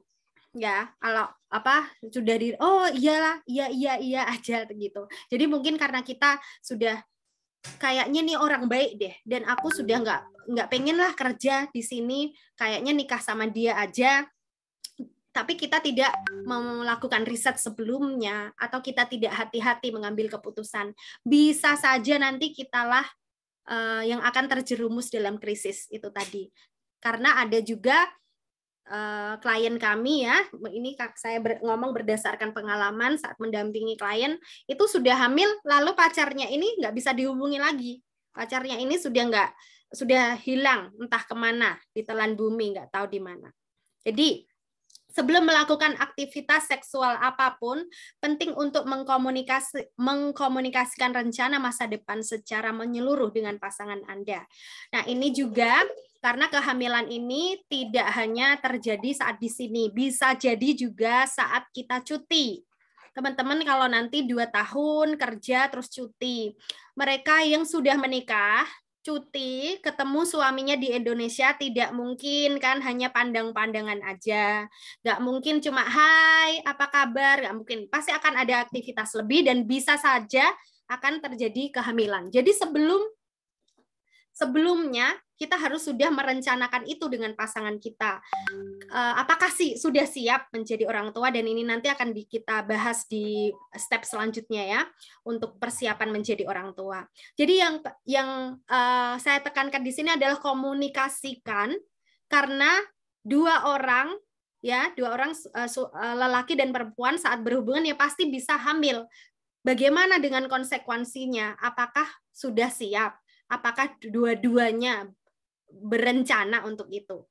Jika tidak ada rencana untuk memiliki anak, maka sebaiknya gunakan alat kontrasepsi untuk mencegah kehamilan yang tidak direncanakan. Jadi maksudnya teman-teman di sini tidak ada orang melarang ya, kan tidak ada seorang pun yang bisa melarang seseorang untuk melakukan sesuatu. Jadi yang kami bisa sampaikan adalah kalau memang harus ini ya pakailah alat kontrasepsi supaya tidak terjadi kehamilan yang tidak direncanakan. Karena anak yang kita kandung nantinya itu adalah makhluk hidup yang lain. Jadi kita tidak sedang merencanakan sesuatu jangka pendek. Jadi anak itu untuk rencana jangka panjang. Jadi bukan masalah yang 1 atau 2 hari bisa selesai, tetapi anak setelah 9 bulan ada dalam perut kita, seumur hidup kita anak itu menjadi anak kita, betul kan? Jadi itulah sebabnya kita perlu merencanakan. Ya, di sini saya akan cepat saja.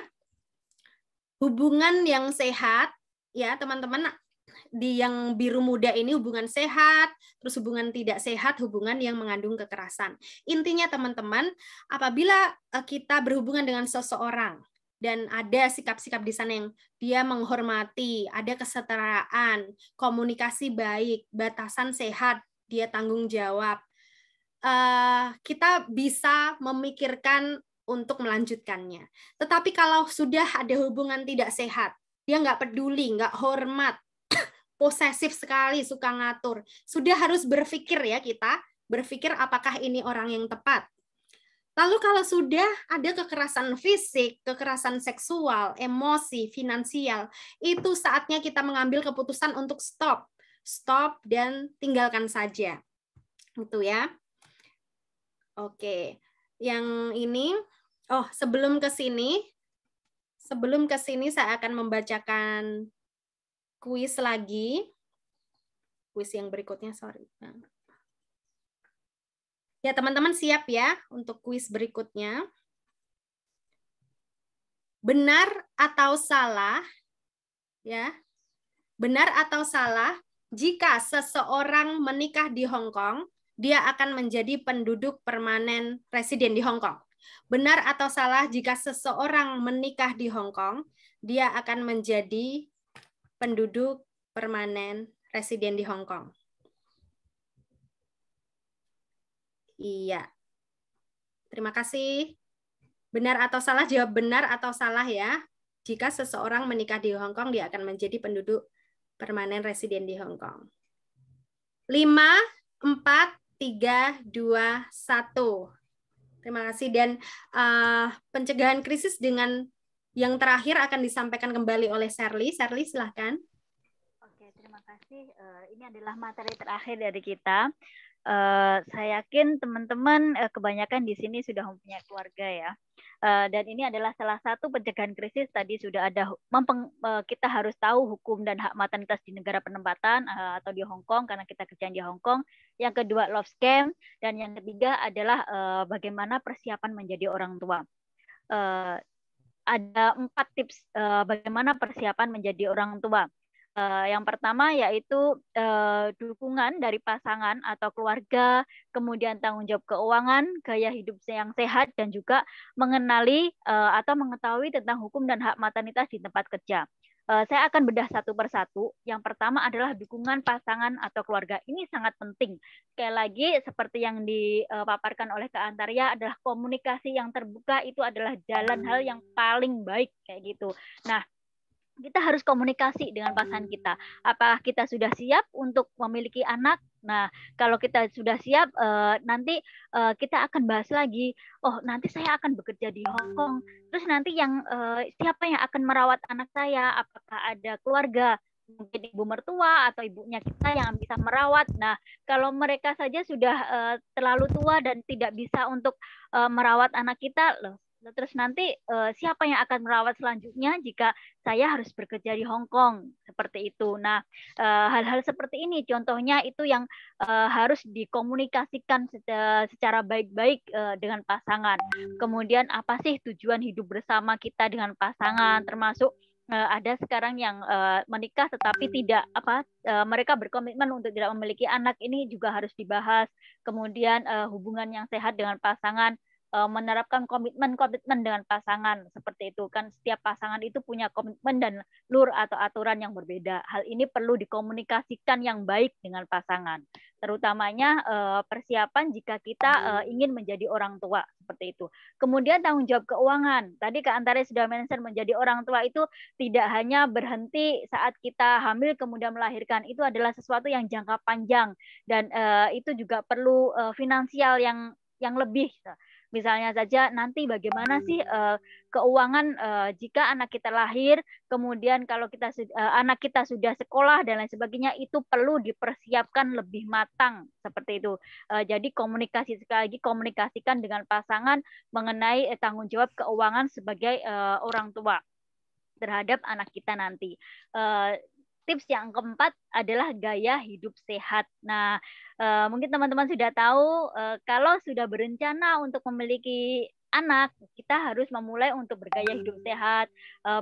Kalau ada yang merokok, mungkin dikurangi merokok, tidak minum dalam tanda kutip minuman keras atau yang beralkohol dan lain sebagainya. Mungkin teman-teman sudah tahulah bagaimana bergaya hidup sehat.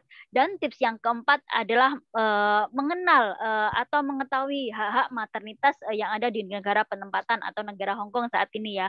Tadi sudah saya mention, Kak Antaria sudah mention bahwa legal atau tidak melanggar hukum bagi pekerja rumah tangga asing di Hong Kong yang hamil. Majikan juga tidak boleh memutuskan kontrak kerja. Konsekuensinya sudah kita bahas tadi di depan. Kemudian kita juga berhak untuk mendapatkan cuti maternitas selama 14 minggu. Berbayar atau tidaknya itu tergantung kita berapa lama bekerja di rumah majikan. Seperti itu. Nah, selain tadi ada cuti maternitas, kemudian ada cuti tahunan, pekerja rumah tangga itu juga berhak untuk mendapatkan cuti sakit ya, sebenarnya kayak gitu.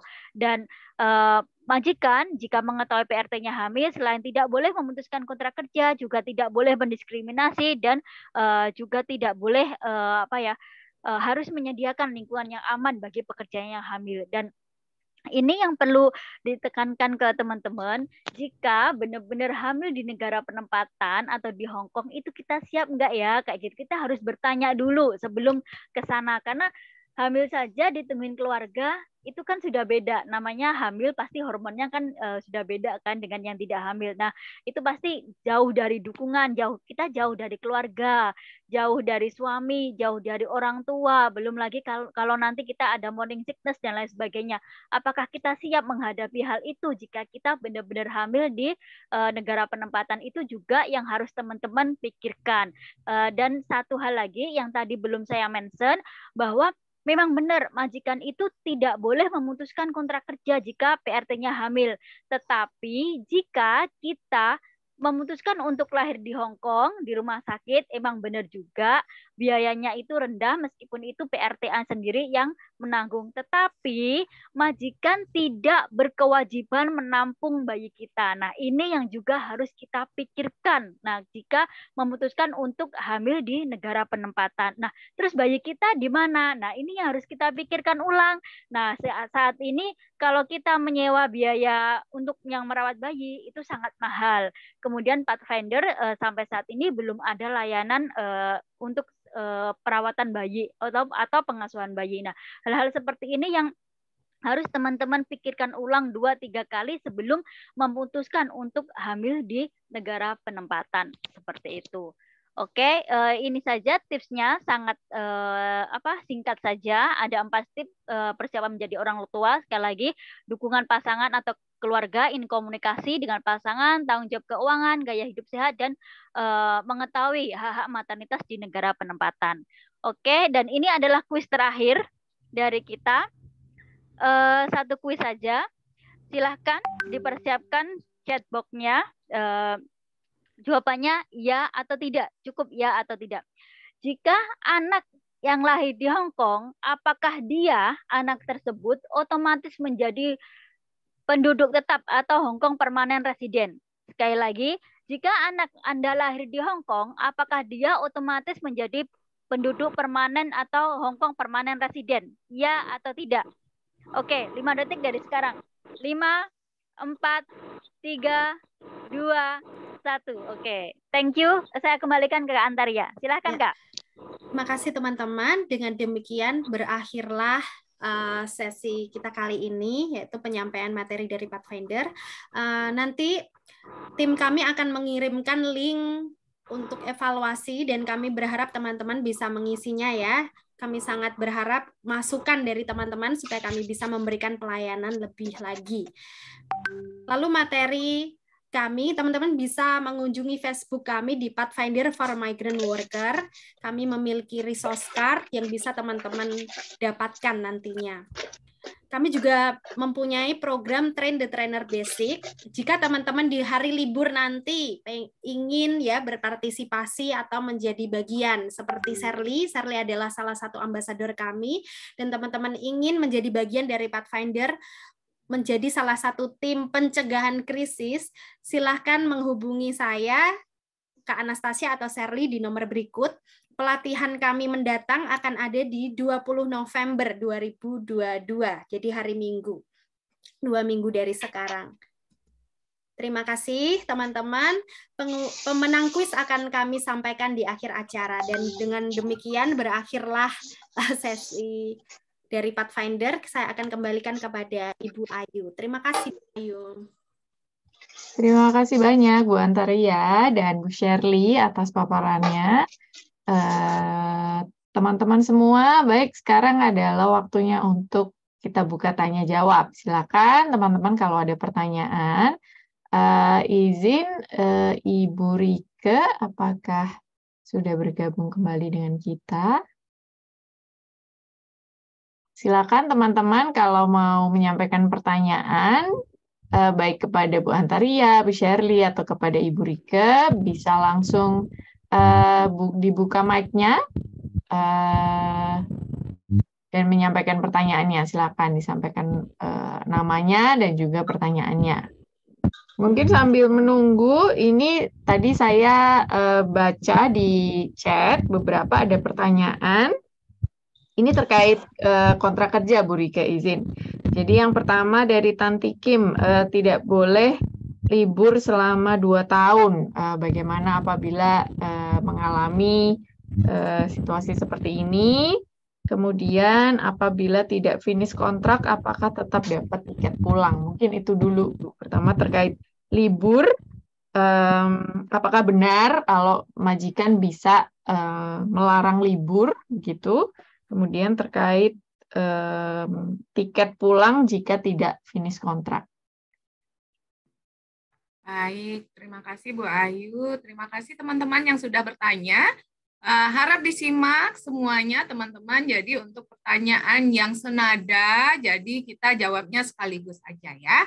Baik, untuk teman-teman yang hari liburnya masih dibatasi oleh majikan atau malah dilarang, Bahkan biasanya juga untuk pekerja yang baru dilarang libur 3 bulan pertama misalnya.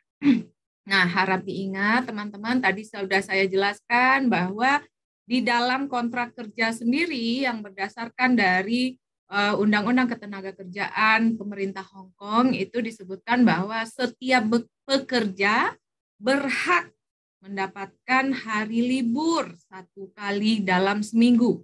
Berhak ya, berhak itu berarti adalah hak kita. Tanpa pun kita minta itu sebenarnya sudah harus kita dapatkan yang namanya hak gitu ya. Jadi kalau majikannya tidak memberikan libur, itu berarti majikan sudah melakukan pelanggaran ketenagakerjaan yang bisa teman-teman laporkan ke pemilik negaranya sebenarnya, ke Departemen Ketenagakerjaannya. Tetapi alangkah lebih baiknya jika dibicarakan dulu di rumah dengan baik bersama majikan, sampaikan ke majikan bahwa berdasarkan penjelasan dari KJRI Hong Kong, saya berhak mendapatkan libur 1 kali dalam seminggu. Nah, jadi itu adalah hak saya. Kalau majikan melarang, maka majikan melakukan pelanggaran dan saya bisa melaporkan ke Departemen Ketenagakerjaan Hong Kong. Ya, itu bukan ketentuan Indonesia itu ketentuan Hong Kong sendiri. Jadi teman-teman tidak usah takut, tidak usah khawatir karena itu sudah dijamin oleh pemerintah Hong Kongnya sendiri. Hari liburnya 1 kali dalam seminggu itu setiap orang berhak. Oke? Dan ingat liburnya adalah 24 jam satu hari. 24 jam. Jadi dalam waktu 24 jam itu teman-teman boleh tidak melakukan pekerjaan tugas-tugas rumah tangga yang biasanya dilakukan. Itu boleh tidak melakukan. Ya, Bu, gimana kalau biasanya saya sebelum berangkat libur itu disuruh cuci piring, disuruh dulu. Itu pun ketika saya balik, nyampe rumah saya disuruh lagi cuci piring, masak lagi, Bu. Nah, kuncinya adalah komunikasi, teman-teman. Komunikasikan dengan baik bersama majikan. Sampaikan ke majikan bahwa hak libur itu adalah 24 jam. Ya. Jadi 24 jam teman-teman itu berhak mendapatkan hari libur bebas dari tugas-tugas rumah tangga yang selama ini diberikan oleh majikan. Nah, lain hal kalau memang teman-teman sukarela nih melakukan pekerjaan tersebut. Mungkin matanya nggak enak melihat rumah berantakan, misalnya saya tetap mau Bu bekerja sukarela, ya itu kita kembalikan ke teman-teman, tapi tidak kami sarankan. Nah, kalau misalnya setelah pembicaraan dengan majikan masih tidak memberikan hari libur gimana? Teman-teman boleh lapor ke nomor yang tadi sudah kami sampaikan di screen. Itu adalah nomor pelaporan di Departemen Tenaga Kerja KJRI Departemen Ketenagakerjaan Pemerintah Hong Kong untuk melaporkan bahwa teman-teman tidak diberikan libur oleh majikan. Ya, itu untuk pertanyaan terkait libur. Untuk pertanyaan terkait hak ketika kita tidak finish kontrak misalnya, kemudian putus kontrak di tengah jalan, apakah masih berhak tiket kepulangan? Ya, berdasarkan Undang-Undang Ketenagakerjaan Hong Kong lagi, bahwa jika terjadi pemutusan hubungan kerja antara majikan dan pekerja, maka majikan berkewajiban membelikan tiket kepulangan teman-teman sampai ke kota domisili. Juga beberapa hak lainnya, ya. Hak lainnya apa contohnya? Sisa gaji terakhir misalnya. Kalau ada cuti tahunan yang belum diambil, berarti cuti tahunannya diberikan diganti dalam bentuk uang misalnya. Dan tiket kepulangan, kemudian tunjangan uang tunjangan perjalanan $100 per hari. Itu juga berhak. Tapi jangan untuk putus kontrak kalau memang bukan membahayakan keselamatan sendiri. Demikian Bu Ayu. Siap, baik. Terima kasih banyak Bu Rike. Mungkin teman-teman ada yang mau langsung bertanya, silakan bisa dibuka mic-nya. Banyak yang angkat tangan ini. Mbak Rizka Liv, Mbak Sumini, nah atas nama Nan, Silakan mau bertanya, silakan bisa dibuka langsung saja mic-nya, diklik yang warna mic yang mic warna merah itu. Silakan. Atau kepencet mungkin ya, angkat tangan ya. Saya mau tanya, boleh? Ada yang bertanya sepertinya. Iya, saya. Tuh. Halo? Ya, agak Saya. kurang jelas mungkin lebih dekat ke handphonenya suaranya. Halo? Ya, namanya siapa? Namanya Yuyun Krisnawati. Dengan Mbak Yuyun Krisnawati, silakan. Itu kan saya dari pertama sampai sekarang saya berangkat tanggal 12 Agustus di rumah agent itu 13 hari 2 minggu. Masuk majikan tanggal 27. Sampai sekarang belum dapat libur. Tapi di kontrak itu ada tulisannya kalau nggak libur dapat uang ganti gitu. Katanya kemarin nggak usah tanya libur, kamu nggak ada libur. Itu bagaimana, Bu? Makasih.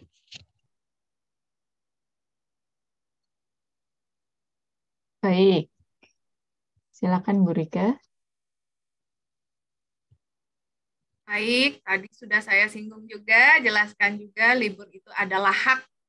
Hak itu apa sih maknanya? Hak itu ya kita, milik kita yang sepatutnya kita dapatkan bahkan tanpa meminta sekalipun karena itu memang sudah hak kita.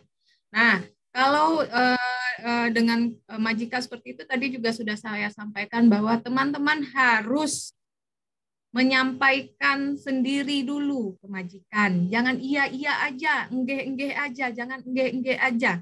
Teman-teman harus sampaikan ke majikan dulu. Berdasarkan penjelasan dari KJRI Hong Kong, saya berhak loh libur 1 kali dalam seminggu. Nah, gitu ya, tapinya dengan bahasa yang baik ke majikan tentunya. Nah, kalau misalnya majikan bilang, wah jangan libur lah minggu ini, saya mau ada ngundang teman makan, misalnya saya butuh kamu buat bantu saya. Lain hal kalau teman-teman sepakat untuk melakukan pekerjaan sewaktu hak liburnya. Nah, itu bisa mendapatkan ganti, kalau istilahnya di sini uang lembur ya, diganti dalam bentuk uang. Perhitungannya gimana? Itu perhitungannya dihitung dulu uang hariannya dari gaji itu berapa gaji harian jadinya, berapa hari teman-teman lembur, kemudian dikalkulasikan jumlah hari kerjanya. Tapi kami tidak menganjurkan teman-teman untuk bekerja di hari libur. Kita manusia, kita butuh waktu untuk healing istilahnya ya. Jadi nggak kerja aja, masa 7 hari kerja terus. Jadi 7 hari, 6 hari kerja, 1 harinya healing. Makan bakso ke kos WB, misalnya kalau rumah majikan biasanya makanan-makanan Chinese. Kita kangen masakan Indonesia, main ke kos WB, ketemu teman-teman, atau ikut pelatihan-pelatihan yang ada setiap hari Minggu. Main di Victoria Park misalnya. Jadi kami tidak menganjurkan teman-teman untuk terus bekerja di hari libur. Kami anjurkan setiap kita ambillah hari liburnya untuk bisa leyeh-leyeh sehari itu, bisa menelpon anak suami di Indonesia misalnya, atau cuma untuk sekedar window shopping di sekitaran Hong Kong. Ya, jadi sampaikan baik-baik lagi ke majikan bahwa saya libur, saya nggak mau diganti uang, saya maunya libur. Kalau misalnya majikan masih tidak paham, teman-teman bisa minta bantuan staf agen untuk menyampaikan ke majikan. Ya, dibantu ingatkan agen dan majikan bahwa ketentuan tersebut ada dituliskan di dalam kontrak. Ya, jadi kalau majikan dan agen tidak menyetujui berarti mereka sudah menyalahi kontraknya. Oke, jadi kuncinya adalah berani untuk speak up, berani untuk ngomong ke majikan, apalagi untuk hak-hak diri kita. Jangan iya-iya aja. Begitu, Bayu. Baik, Ibu. Dicatat ya, teman-teman, jadi diingat. Karena bagian dari hak, artinya teman-teman memang perlu memperjuangkan hal itu. Yang pertama tadi lewat komunikasi yang baik dengan majikan, disampaikan pengertiannya. Kenapa? Memang karena sesuai peraturan, memang itu adalah bagian dari hak kita gitu. Kemudian juga beberapa dari chat mengenai apabila tidak mendapat libur dan diganti uang, apakah ada aturan tertentu berapa gantinya, Ibu?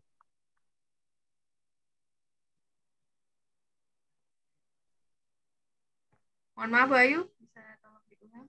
Ya, ada juga yang dari chat ini apabila tidak libur tapi diganti uang, apakah hal itu disarankan atau jika iya, apakah ada aturan tertentu berapa penggantian tiap nominalnya? harinya? Ya. Ya, tadi juga sudah saya jelaskan bahwa kami tidak menganjurkan teman-teman untuk mengganti hari liburnya dengan upah, ya.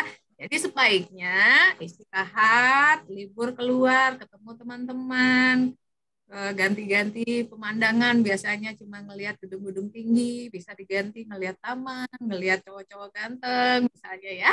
Nah, tapi kalau memang teman-teman memutuskan untuk bekerja saja di hari libur, ingin diganti dalam berupa uang, itu juga kami serahkan, kami kembalikan ke teman-temannya masing-masing. Untuk penghitungan uang lemburnya bisa dengan cara dihitung dulu uang gaji hariannya, ya. Jadi gaji bulanan dibagi jumlah hari di bulan itu. Misal di bulan November itu ada 30 hari. Berarti yang gajinya 4730 dibagi dulu 30, dapat hariannya misalnya kalau nggak salah saya 153, kemudian dikali jumlah hari liburnya yang dipakai untuk bekerja. Kalau dalam sebulan bekerja 2 kali, berarti 153 dikali 2. Begitu, Bu Ayu. Tapi kami tidak menganjurkan teman-teman, 153 itu cuma 300.000, itu pakai untuk healing-healing keluar, bersosialisasi dengan teman-teman yang lain. Jangan sampai itu nanti kerja terlalu berat, terlalu keras, nanti berakibat untuk kesehatan mental, kesehatan pikiran masing-masing. Jadi sebaiknya ambil liburnya, silakan bergabung dengan teman-teman kita di luar, healing-healing bersama. Begitu, Bu Ayu. Baik, teman-teman semuanya, apakah ada pertanyaan untuk Bu Antaria dan juga Bu Shirley? Dipersilahkan. Bu Nan atas nama Galaxy A50 atau atas nama Riatin mau bertanya?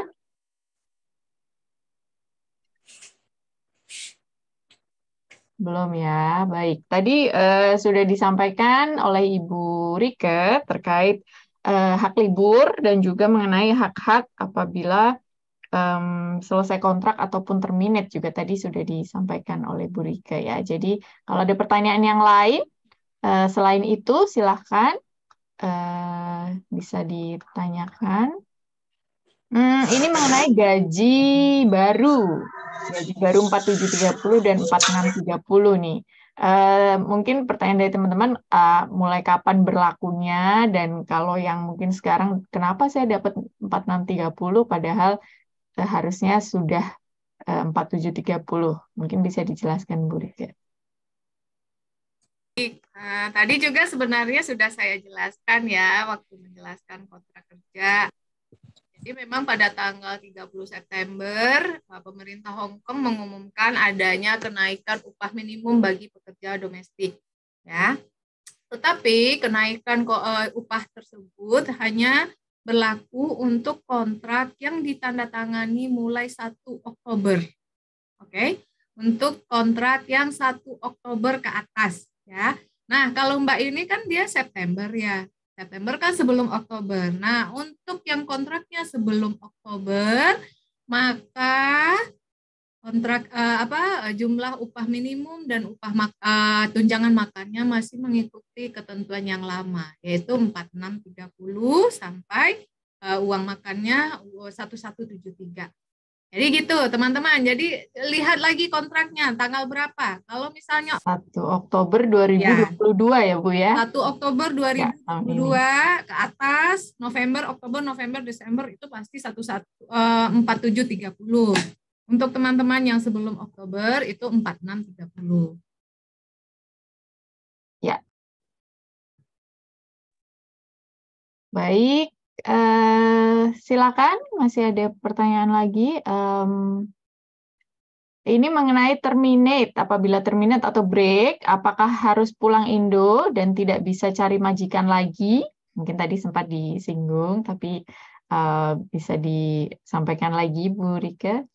Baik, untuk yang terminate atau break kontrak misalnya ya, majikan misalnya yang terminate atau pekerjanya yang break kontrak. Teman-teman tadi juga sudah saya singgung bahwa imigrasi Hong Kong itu sedang sangat ketat-ketatnya dalam memberikan persetujuan untuk visa kerja, khususnya untuk teman-teman pekerja migran yang tidak menyelesaikan kontrak ya. Jadi maksudnya yang terminate, yang break itu mereka akan lebih teliti lagi untuk memberikan visa baru. Ya. Kalau pertanyaannya apakah masih bisa? Jawabannya masih bisa, ya. Saya break nih, keluar dari rumah majikan hari ini, masih bisa nggak cari majikan baru? Kalau ditanya bisa, itu masih bisa, ya, masih bisa. Pertanyaan selanjutnya, visanya akan turun nggak?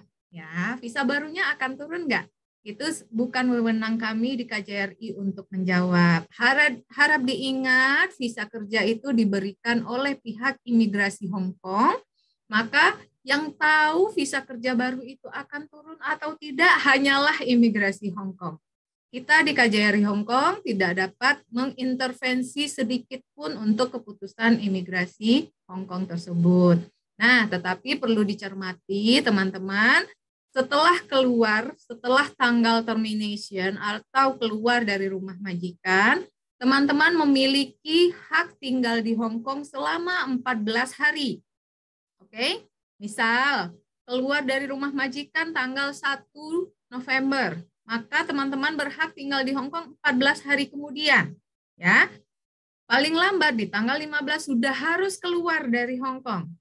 Ya. Kalau sampai tanggal 16 berarti udah overstay.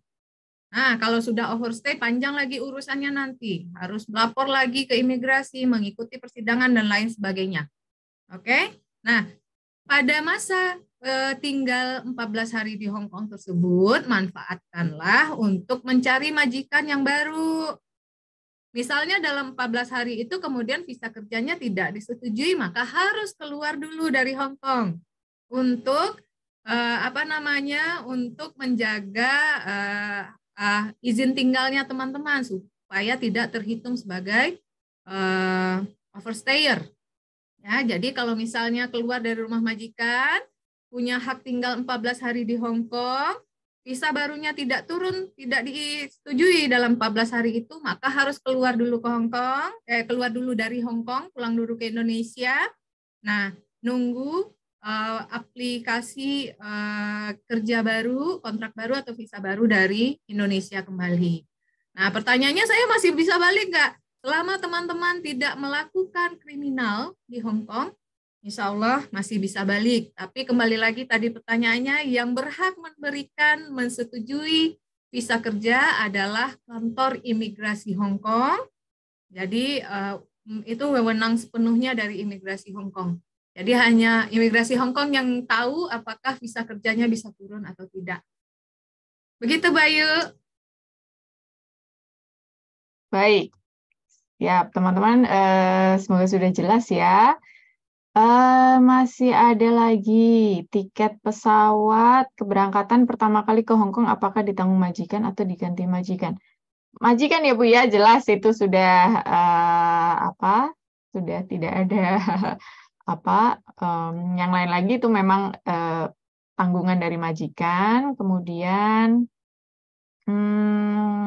tadi soal libur sudah pernah. Kalau udah diterminate 3 kali, apa bisa turun visa? Kembali tadi disampaikan Bu Rike, terkait visa itu adalah kewenangan dari imigrasi Hong Kong.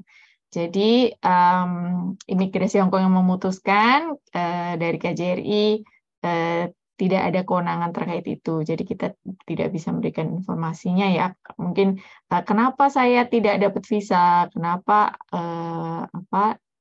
A dan B itu alasannya apa, itu kita juga tidak bisa informasikan karena bukan di kita kewenangannya.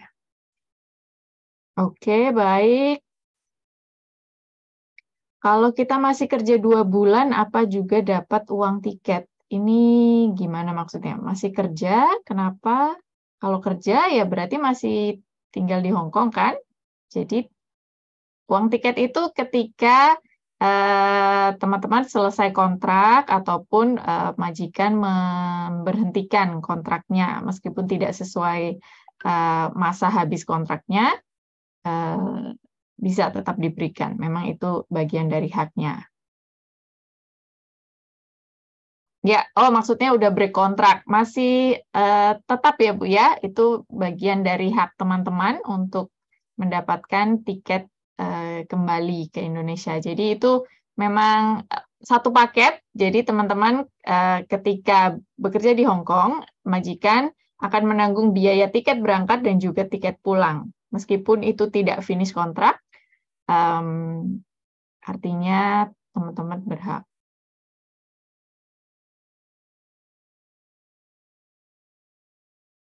Baik.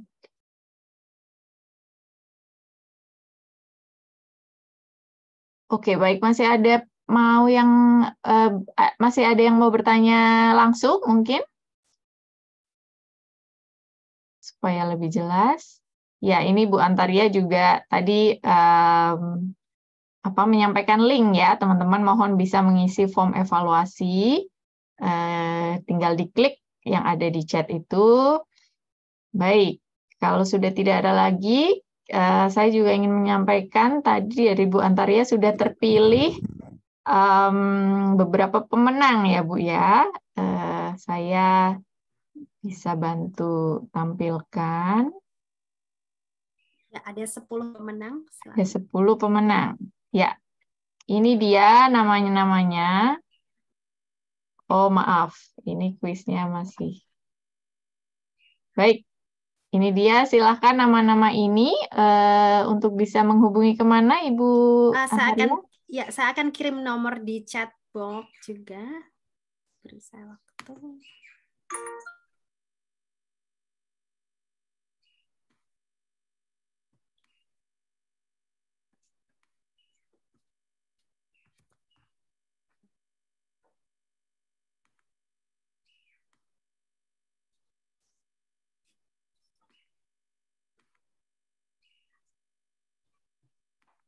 Selamat kepada 10 pemenang, Mbak Endang Sri Utami, Mbak Turyati, Sartika, Nurul Fadila, Sustrianingsih, Tutut Puji, Dwi Amalia, dan yang nama Zoom-nya Oppo R9S, lalu Samsung SMA217F, dan atas nama Hio. Ya, untuk pemenang kuis silakan hubungi saya. Kak Anastasia atau Sherly, nomornya sudah saya kirim di chat box, saya akan kirim lagi. Ya, semoga teman-teman masih bisa ini ya, save. Ya, silahkan bisa dicatat ini nomor kontak yang di-share oleh Ibu Antaria. Baik, saya juga ingin sampaikan informasi tambahan mengenai KJRI Hong Kong. Jadi tadi sempat disinggung oleh Bu Rike. Ini adalah gedung KJRI Hong Kong. Kita ada di sudut, ini alamatnya. Kita di Causeway Bay, di sudut antara Leighton Road dan Keswick Street. Ini gedungnya, kemudian ini adalah media sosial kita, KJRI Hong Kong untuk Facebook, kemudian Instagram dan juga YouTube. Silakan bisa di-search langsung KJRI Hong Kong dan follow ya teman-teman, karena kita share berbagai macam informasi yang relevan dan berguna untuk teman-teman semua di media sosial ini. Silakan kalau kita ada kegiatan-kegiatan yang teman-teman bisa ikuti, pasti juga kita share informasinya melalui media sosial ini. Kemudian tadi sudah disampaikan Bu Rike, adalah hotline pengaduan. Silakan teman-teman kalau misalkan hari ini kurang jelas, masih ada yang mau ditanyakan, bisa juga menghubungi hotline. Kemudian khusus untuk pertanyaan paspor atau visa bisa juga menghubungi di 5991 0005 tadi terkait kapan sebaiknya perpanjang paspor, misalkan, terus caranya perpanjang paspor gimana. Nah, kalau sekarang paspor di KJRI Hong Kong itu bisa diberikan yang masa berlakunya 10 tahun. Nah, teman-teman, cara mengantri, karena banyak ya yang akan mengganti paspor juga, jadi kita sediakan fasilitas mengantri untuk membuat paspor melalui aplikasi e-layanan paspor KJRI Hong Kong. Bisa di search di Google Play Store ataupun di iPhone juga ada aplikasinya e-layanan paspor KJRI Hong Kong. Di situ tinggal dimasukkan datanya, kemudian pilih tanggalnya kapan teman-teman bisa ada waktu untuk datang ke KJRI Hong Kong. Nanti prosesnya 3 hari kerja. Teman-teman bisa sudah dapat paspor yang baru. Kemudian saya mau share juga ini beberapa organisasi yang menawarkan layanan ataupun kelas-kelas yang teman-teman bisa ikuti. Yang pertama ini ada beberapa, ada Help for Domestic Workers, mungkin ingin konsultasi mengenai hak dan kewajiban sebagai pekerja, juga bisa menghubungi Help. Caritas ini banyak menyediakan kursus-kursus, kemudian TCK juga menyediakan banyak kelas-kelas keterampilan yang teman-teman bisa ikuti. Silakan ini di screenshot, nomor kontaknya ada, ataupun melalui media sosialnya, melalui Facebook bisa juga dihubungi. Kemudian ada CHIR, ini khusus terkait bantuan terjemahan bahasa Indonesia kalau teman-teman mungkin berurusan dengan kantor-kantor pemerintahan di Hong Kong yang teman-teman ada kesulitan untuk menyampaikan keluhannya, bisa dibantu terjemahannya melalui telepon bahasa Indonesia. Itu bisa ke nomor ini, kemudian tersedia kursus-kursus juga. Lalu selanjutnya tadi hampir mirip dengan Help, ada Christian Action juga. Lalu khusus mengenai pengelolaan keuangan bisa menghubungi Enrich. Kemudian terkait kesehatan mental ada Peduli Kasih, Pathfinders juga ada di sini. Lebih lengkap tadi sudah disampaikan oleh Bu Antaria dan Bu Shirley. Kemudian ini Splash juga kita mau share kalau teman-teman mau ikut kelas renang gratis nih karena tersedia untuk teman-teman pekerja migran. Baik, itu yang ingin kami share lebih lanjutnya. Terima kasih banyak teman-teman semuanya atas partisipasinya. Luar biasa partisipasi aktif dari teman-teman, sudah banyak pertanyaan tadi yang disampaikan, dan juga terima kasih banyak para narasumber, Ibu Rike, Ibu Antaria, Ibu Shirley, ya atas share informasinya yang berharga sekali untuk teman-teman semuanya. Karena kita sudah sampai di penghujung acara, terima kasih banyak sekali lagi semuanya, dan juga kepada tim teknis KJRI Hong Kong, terima kasih banyak. Mudah-mudahan kita bisa bertemu lagi di kesempatan lain, baik secara langsung maupun via online. Tadi silakan ya di follow Facebooknya KJRI Hong Kong nih khususnya teman-teman kalau yang ada Facebook. Kita mudah-mudahan bisa ketemu lagi di acara-acara KJRI yang lain ataupun juga Pathfinders nih, kegiatan-kegiatan dari Pathfinders yang teman-teman bisa ikuti juga. Baik, demikianlah welcoming program pada pagi hari ini. Jika masih ada pertanyaan lagi, tadi kontak-kontak dari kita, baik dari KJRI dan juga Pathfinder sudah di-share. Silahkan, kita terbuka teman-teman kalau ada pertanyaan lebih lanjut. Demikian teman-teman semua, dan selamat melanjutkan aktivitasnya. Selamat siang, wassalamualaikum warahmatullahi wabarakatuh. Terima kasih. Terima kasih Bu Ayu, Bu Rike. Terima kasih teman-teman semua. Terima kasih teman-teman. Terima kasih Bu Antaria. Terima kasih Bu Shirley, Bu Rike, terima kasih banyak. Kita tutup ya untuk Zoom ini.